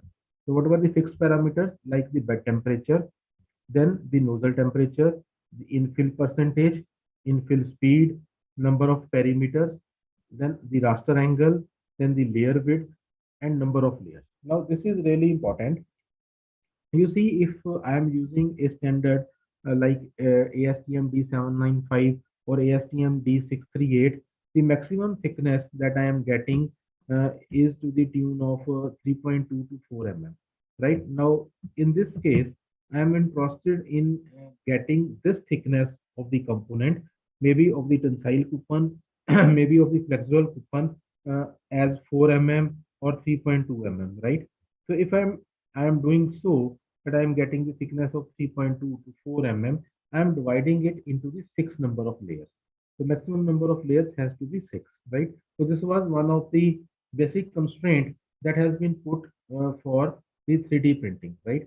Now we did some random experiment using the concept of the random numbers, right? And we try to print those specimens. So what happens, you see now, is a very beautiful observation out of this. In one case, we printed all the materials, all the layers of a single material, like the first layer PLA, second layer PLA, third layer PLA, another PLA. So all the 6 layers, because I have put one constraint that while I will be printing, I will be using only a single material, but for getting the same thickness, right, there will be 6 number of layers, right? Now you know that the PLA and ABS will be having a different MFI. Now, if they are having a different MFI, right, the material with the higher MFI will be having high flowability. That means the section that will be prepared using material with high MFI, that will be normally thin as compared to with the material that will be having a high MFI, low MFI, right? So in second case, all the 6 layers were of ABS, right? Then at random, what we did is we printed first layer of PLA, then ABS, then PLA, then PLA, then ABS, then PLA, right? So there is no application of any DOE over here. Just by taking the help of the random numbers, we selected the different combinations and tried with the different 12 number of combinations, right? So these are some of the tensile and the flexible coupons, and we try to measure their peak load, peak elongation, break load, break elongation, peak strength, break strength, modulus of toughness. So these type of the properties we try to measure using these type of the samples. These are the typical stress strain curves that we observed for these samples. Now, what is now novel in this?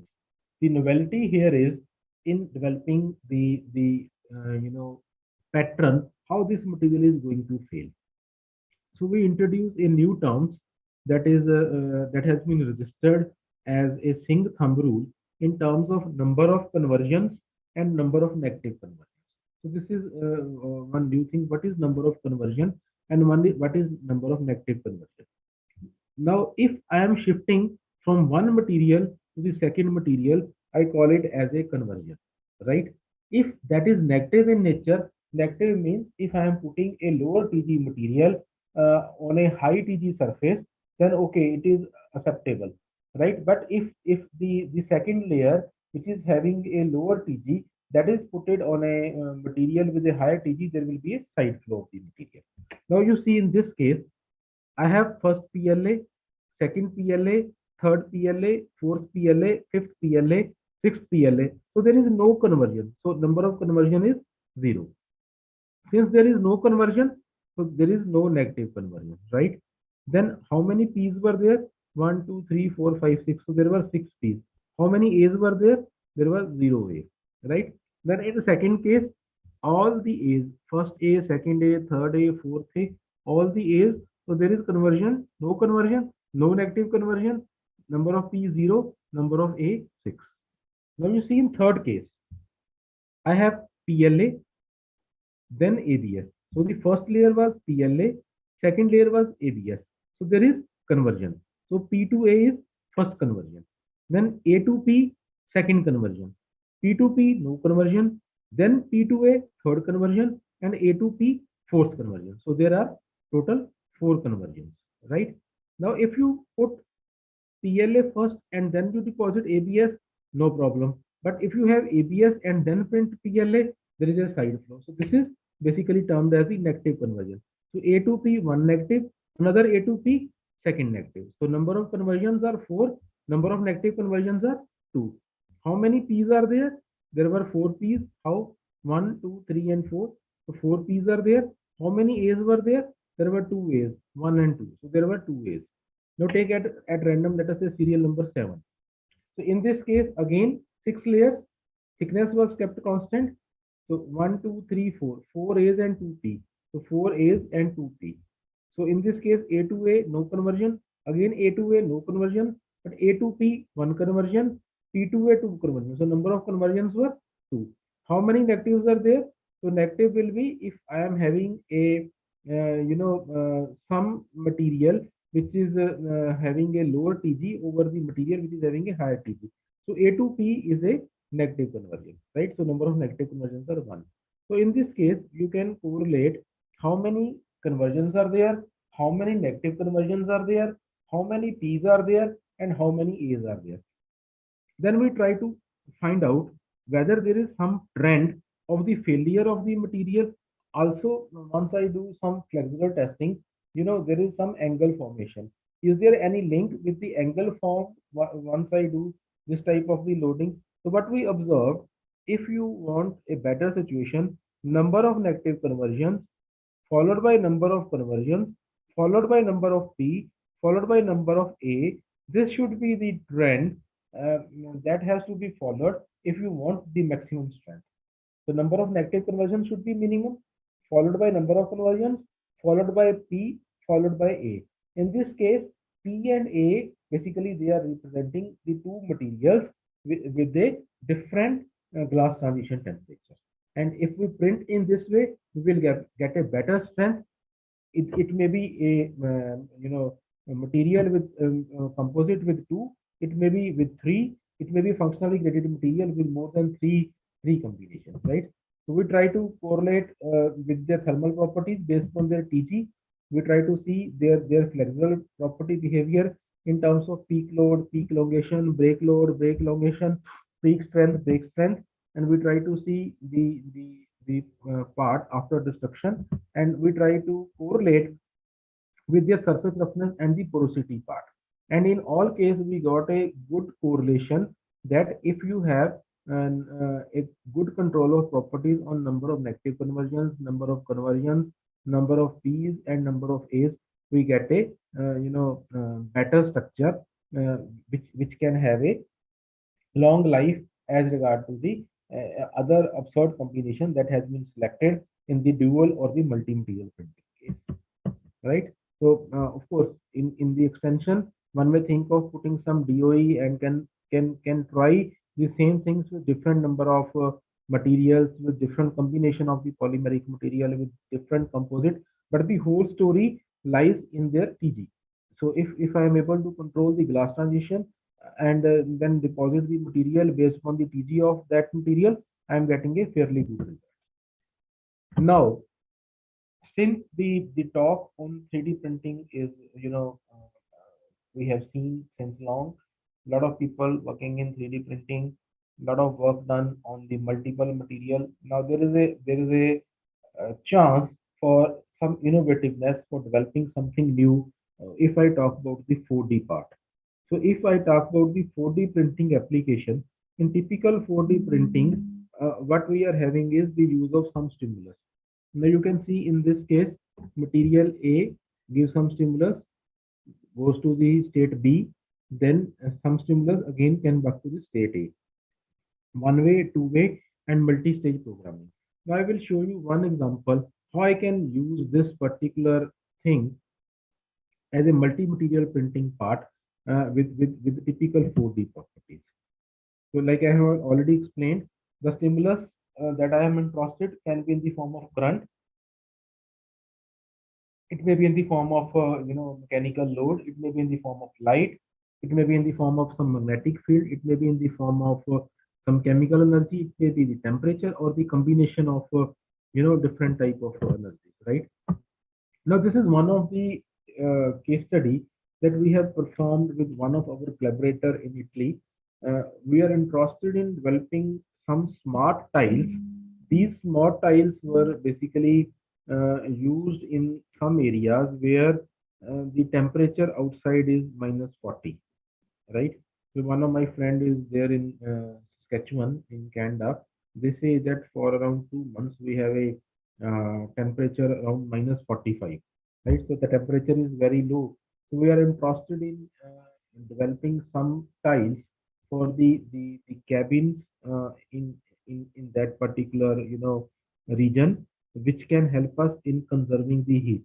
In that colder region, we are really interested in conserving the heat because the government provides you the heat source for the control of the temperature inside the office cabin, inside the residential areas, right? Now to conserve the heat, one of the basic things that we are doing is using some wooden logs.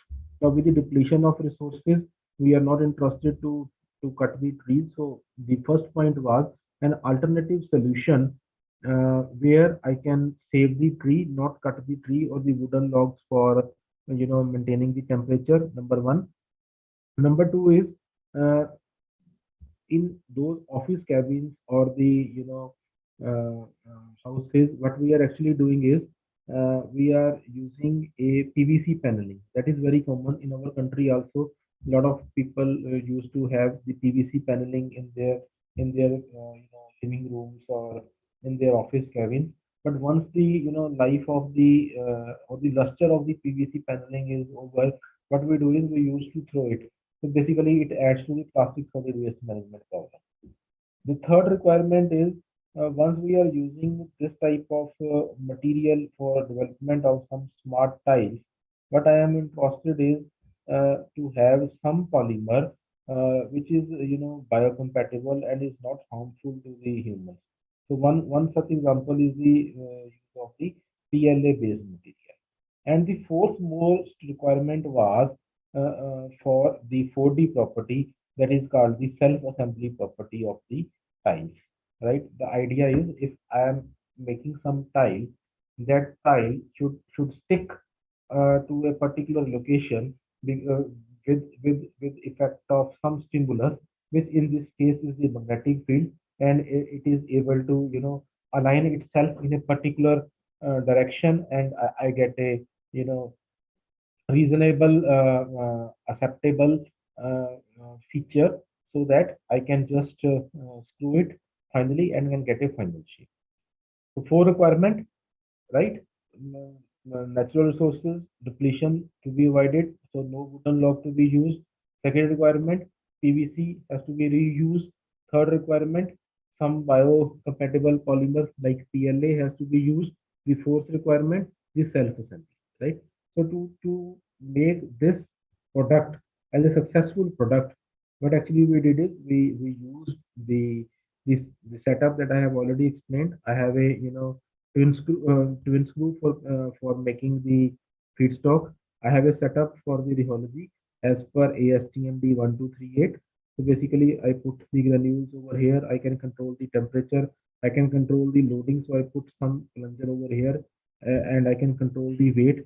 On this side, I have a die, so I get a wire formation for which I can measure its flow property in form of melt flow index, right, in gram per 10 minutes. So once the rheology is established, I put the material in a twin screw. So these are the intermeshing screws. So once I force this material through this screw to the die, I get a feedstock filament. That is a wire. So this feedstock filament is fed to the 3D printer. I am getting a 3D printed part. So this is the basic workflow. So what we did is we selected a virgin PLA polymer whose properties are available. Then for the selected grade of PVC, after shredding through already PVC paneling, which was basically a waste and which was adding a plastic solid waste, we basically again converted into the granule form. Then I have a wood floor, which is basically the waste from the sawmill. And for the magnetic properties, we try to use the magnetite powder, right? So basically the idea is I am interested in using PLA as a matrix. Like just imagine there is a tile on the top surface. I am having a PLA which is biocompatible, right? Then just inner line PLA with PVC to give it strength.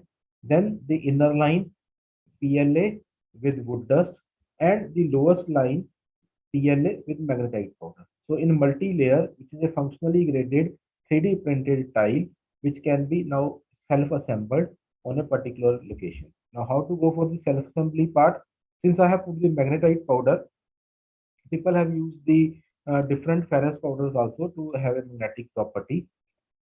The basic idea is, suppose there is a wire frame, right? I can give a low voltage input to this, right, to the tune of 12 volt.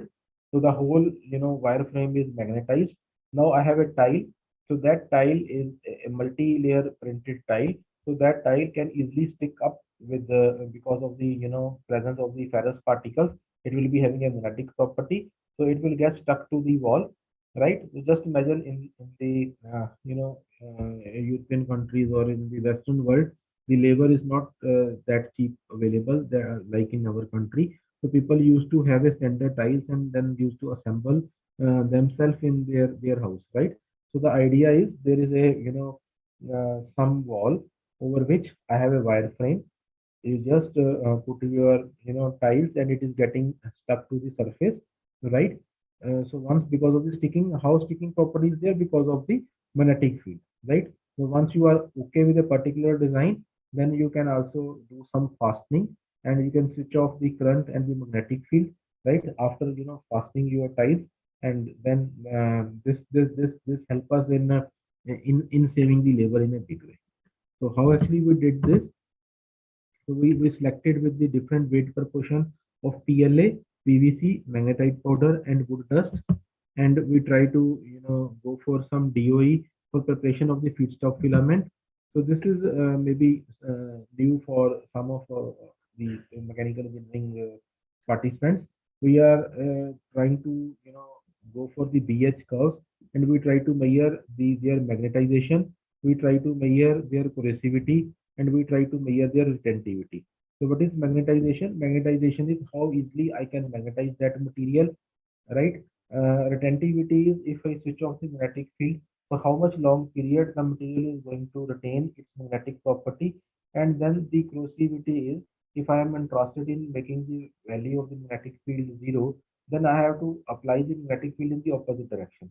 So we used to work on this setup that is called VSM, vibration spectrum magnetometry, and we get this output in the form of magnetization, corrosivity, and retentivity, and how easily I can magnetize the material or the demagnetize the material, that we can play with the different proportion of the reinforcement. So some ANOVA analysis, the microstructure analysis has been done, and we try to see the uniform dispersion to the area mapping, and we try to see from this may be really interesting for all of us. For the selected grade of PLA in repeated trials, we were able to get the MFI of 28.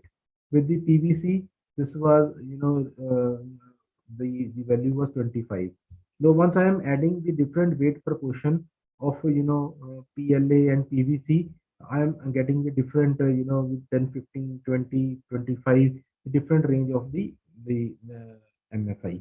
That means if I am adding the different level of reinforcement of two thermoplastic materials, right? So their flow properties are varying. So once I am getting a variable flow property because of the reinforcement, what will happen? Basically, the section that I am getting, whether this will be thin or thick, that has to be controlled, right? So similar observation with the reinforcement of magnetite powder, then with the wood powder, wood dust, we try to see, and we try to again prepare some tensile samples, flexible sample, and we try to see what is the peak load, peak elongation, stress, strain, right? With the different reinforcement like virgin material with 10% PVC, 15% PVC, 20% PVC, and we try to develop this data, that which particular composition is better for which particular application. So some stress strain curve, their hardness observation, their thermal analysis, like as I am putting some wood material into this, you can see in the first cycle I am getting the heat input as 15.66 joule per gram. In second, almost same. Then in third, again, this was almost in the similar range. So that means if I am using this type of wood dust in my tile, the thermal stability is ensured in repeated number of trials. So we try to see this for the different materials for the selected range of the temperature for which the heat is actually supplied, right? Similarly, we try to see what is the effect with the single blend and the multi blend material. And once we have a different type of blending like hybrid blending or the multiple blending, whether there is a effect on magnetization, corrosivity, or retentivity. So what we observe that multi blend is not a good solution as compared to the hybrid blend. So hybrid blend was finally recommended for the PLA based these type of the smart tiles. So this is again the case for the development of the product with the multi-material. Okay, now again there are some more examples. I think till now we understood that sometimes a single material is not capable of giving me the desired properties of that particular material, maybe in the terms of mechanical properties, peak load, peak elongation, peak strength, break strength, young modulus, modulus of toughness, percentage elongation at peak, percentage elongation at break, right? So these properties we try to correlate with the thermal stability of the material. We try to correlate with the morphological property of that material, right? So that is one of the standard way of developing some thermoplastic composite material, right? And we can do the reversibility. We can control the behavior of that material, and if I am having a repeatability in that, that is highly appreciable and respectable in the area of 4D printing, right? Now I will give you some more example how I can get a smart material printing with the dual or the multi material or the different type of reinforcement, and how I am getting the the repeatable property for different applications. Now, in this case, what we did is we reinforced the graphene with ABS and we try to tune their rheological, thermal, magnetic, and the mechanical properties.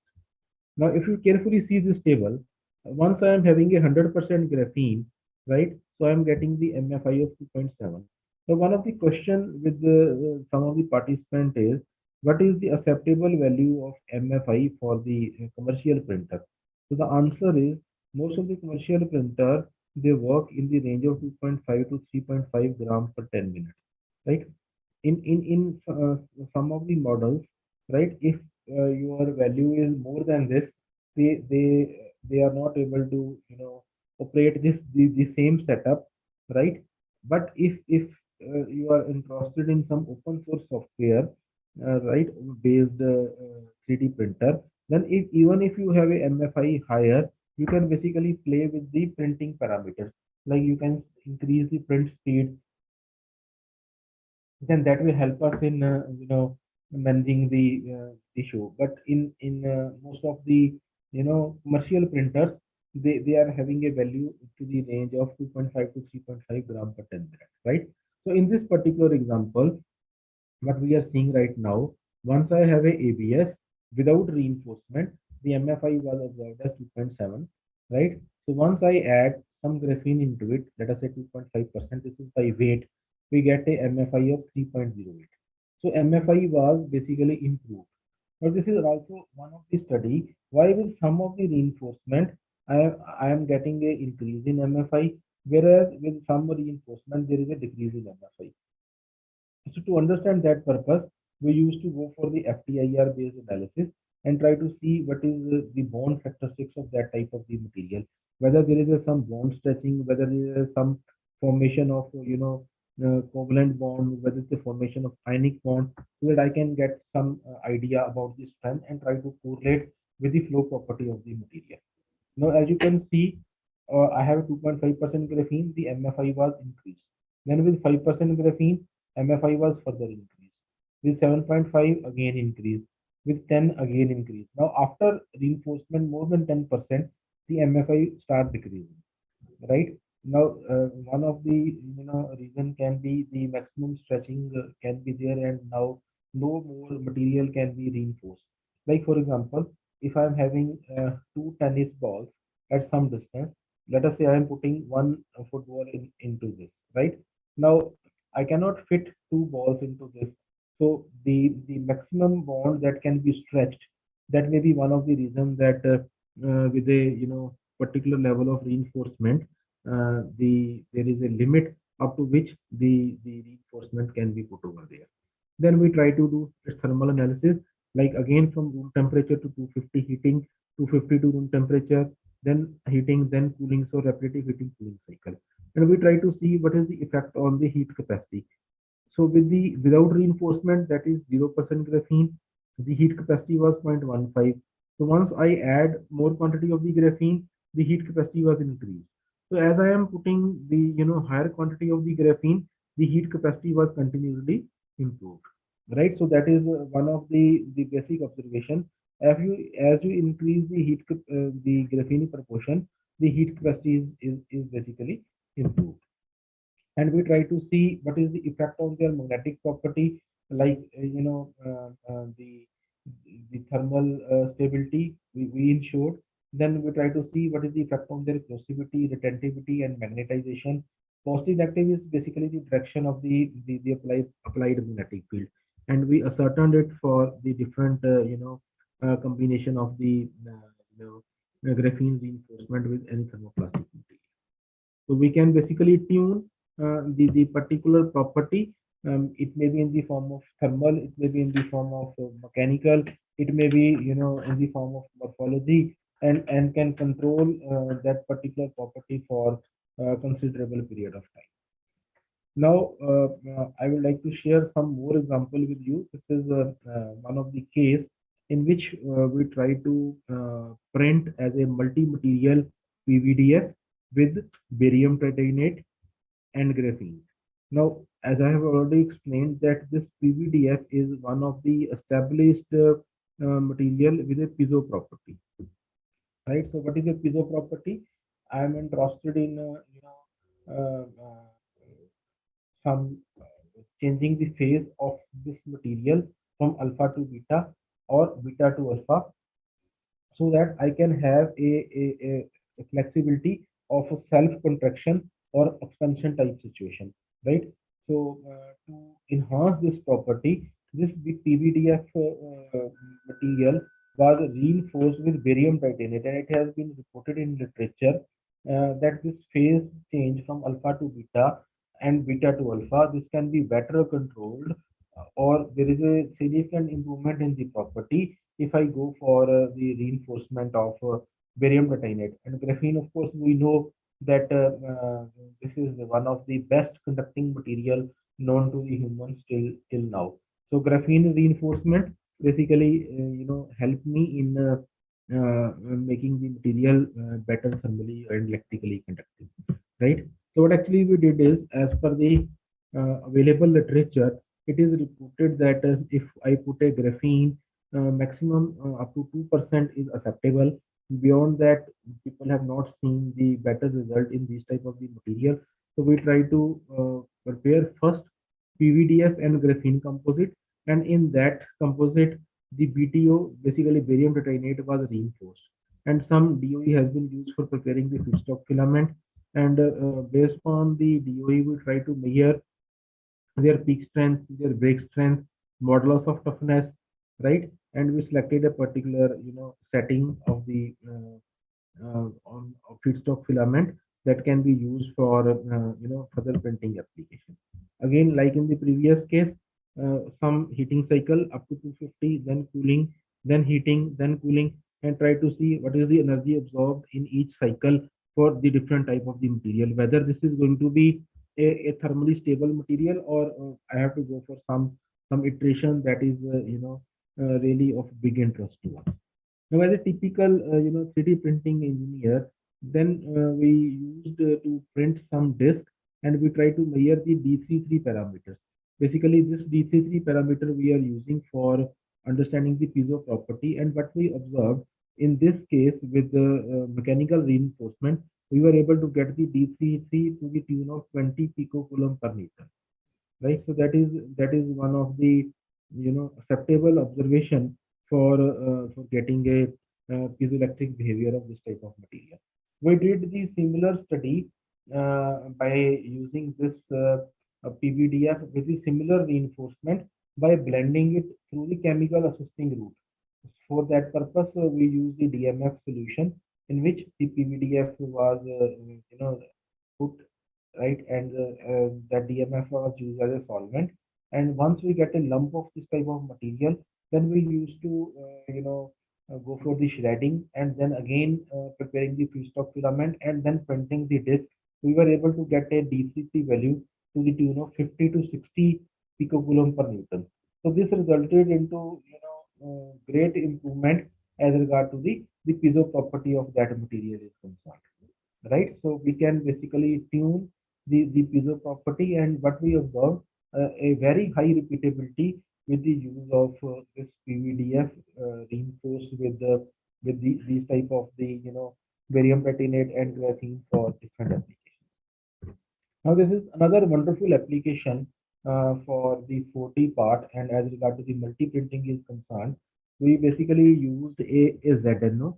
This ZNO is zinc oxide is basically a very useful material if I am interested in the repeatability, specifically in terms of the dimensional stability, and if I am interested in using the temperature and the water, which is basically a moisture for the getting the dimensional stability of this type of the part.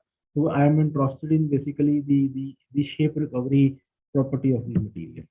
So what actually we did is, we have a PLA granules which was blended with the ZNO nanoparticles, right? So we prepared the feedstock, and this is the feedstock that was fed to the 3D printer. Now, if you see in this case, in case of the materials that we have explored, First, for the case of the virgin TLA, which has not been used for some sort of a extrusion process, we try to see what will happen if I heat it from room temperature to, let us say, the 200, right, or 220, then in the cooling cycle, then heating cycle, then cooling cycle, and we try to plot the trend for the virgin granules and the extruded feedstock filament.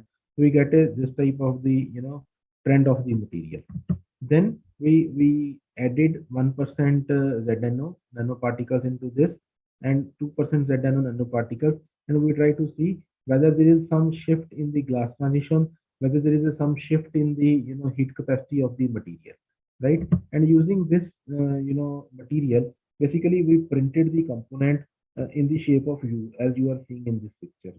So right, so what we actually did is we put this sample into the water for 5 hours. So you can see this sample, which was like a U shape, this was put into the water for 5 hours, and after 5 hours we see what is the change in the dimension, right?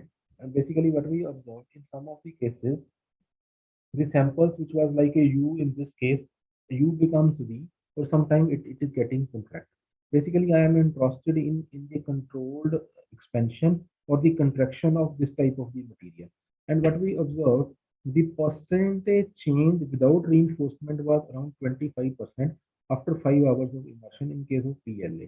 Whereas if this was the case with some reinforcement, this was significantly reduced. You can see here the percent change was 25%. Here it was less than 1%, right? And then for the 2% ZNO, of course, there was around 9% change in the volume. Then what we did is we removed that part from the water, and for 5 hours it was put into the atmospheric temperature, and we try to see whether there is some shape recovery, right? So after few hours, in this case it was the 5 hours of exposure, what we observed in case of no reinforcement virgin material of the PLA, there was 85% recovery. But once I am having a PLA with 1% ZNO, the recovery was very high, around 97%. Once I having a 2% ZNO, the recovery was 95%. So this basic experiment help us to understand that this material, which is a multi-material case, has a effect of stimulus, which is the moisture and the temperature. So we try to do the same experiment at 40 degrees Celsius temperature, right? So same thing was repeated, and what we observed in that case, with the higher proportion of ZNO, I got a recovery up to 99.64%. Then we did the similar thing at much higher temperature, around TG, that is around 70 degrees, right? So change in weight and change in volume was observed, and what we observed in most of the cases, we get more than 99% recovery.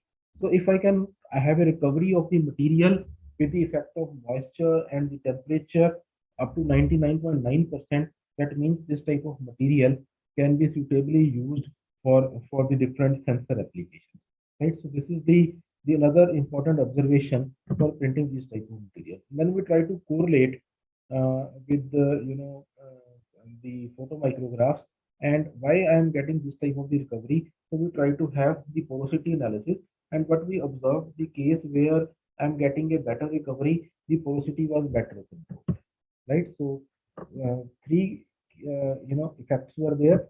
One is the material, of course, the reinforcement. Second was the effect of the temperature. So if I am working near to the TG or at the much lower temperature, I am getting the better control. And third was the effect of the moisture. So by suitably using a particular stimulus, I can have a better control of the properties.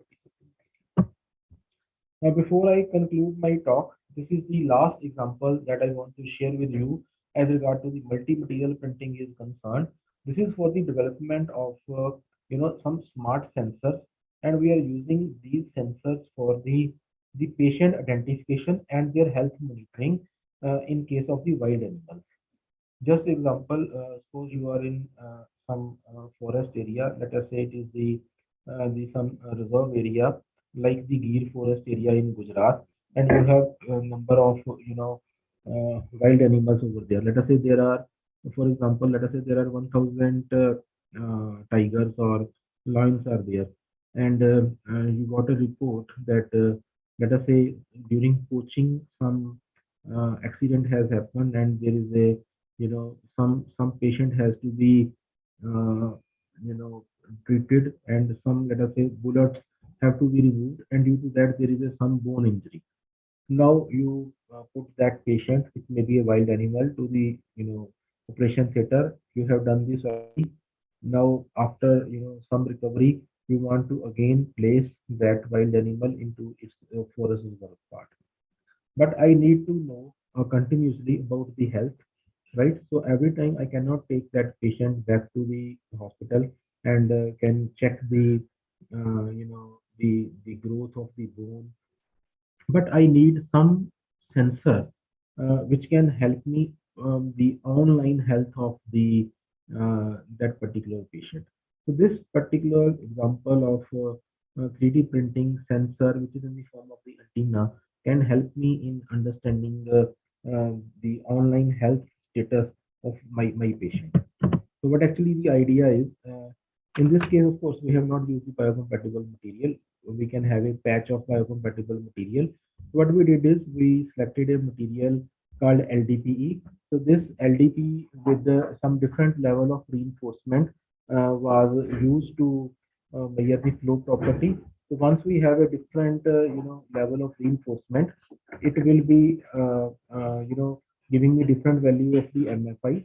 So once I use the different value of the reinforcement into it, I got a different value of the mechanical properties like peak strength, break strength, young modulus, modulus of toughness. This is the typical stress strain curve that I observed. This is the printing part. I prepared my own feedstock. This is the open source printing. Then printing some substrate. Using this type of substrate, I am getting typical sensor. So this is the fabrication part. You can see I can basically control the printing, and I can see the observation on a typical VNA curve, and I can see at what frequency level my this particular signal is coming. Now the idea is, if I am changing the epsilon r, basically the electric constant of this material, my peak is shifting. Now in this case, as my patient is becoming healthy, the epsilon r is changing, so my peak is getting shifted. So once I am getting a good value of the epsilon r and tan delta value, basically I can ascertain myself, okay, now the health of the patient is fine. Once we were discussing this part with our veterinary friends, what they told us, once they do this type of the surgery, right? So what will happen? The normally the patient is not putting the leg down. So once they start putting their leg down, then we do the confirmatory through the X-ray and we justify ourselves. Okay, now the part is fine. But here, what we can do is, if I am getting a different signal in terms of the gigahertz, whether this is shifting from left to right or right to left, I can basically help in understanding how this material is going to behave, whether there is a full growth or you need to have some change in that type of material. So these are some of the examples that I discussed with you for developing multi-material based 3D printing, seeing their smart behavior and developing some of the product. I hope these are acceptable to you. Now the panel is open for discussion. If anybody have any question, I would like to answer. Yes.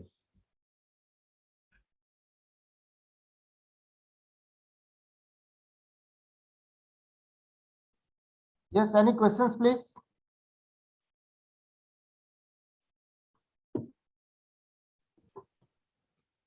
I'm not getting any question in the chat box also.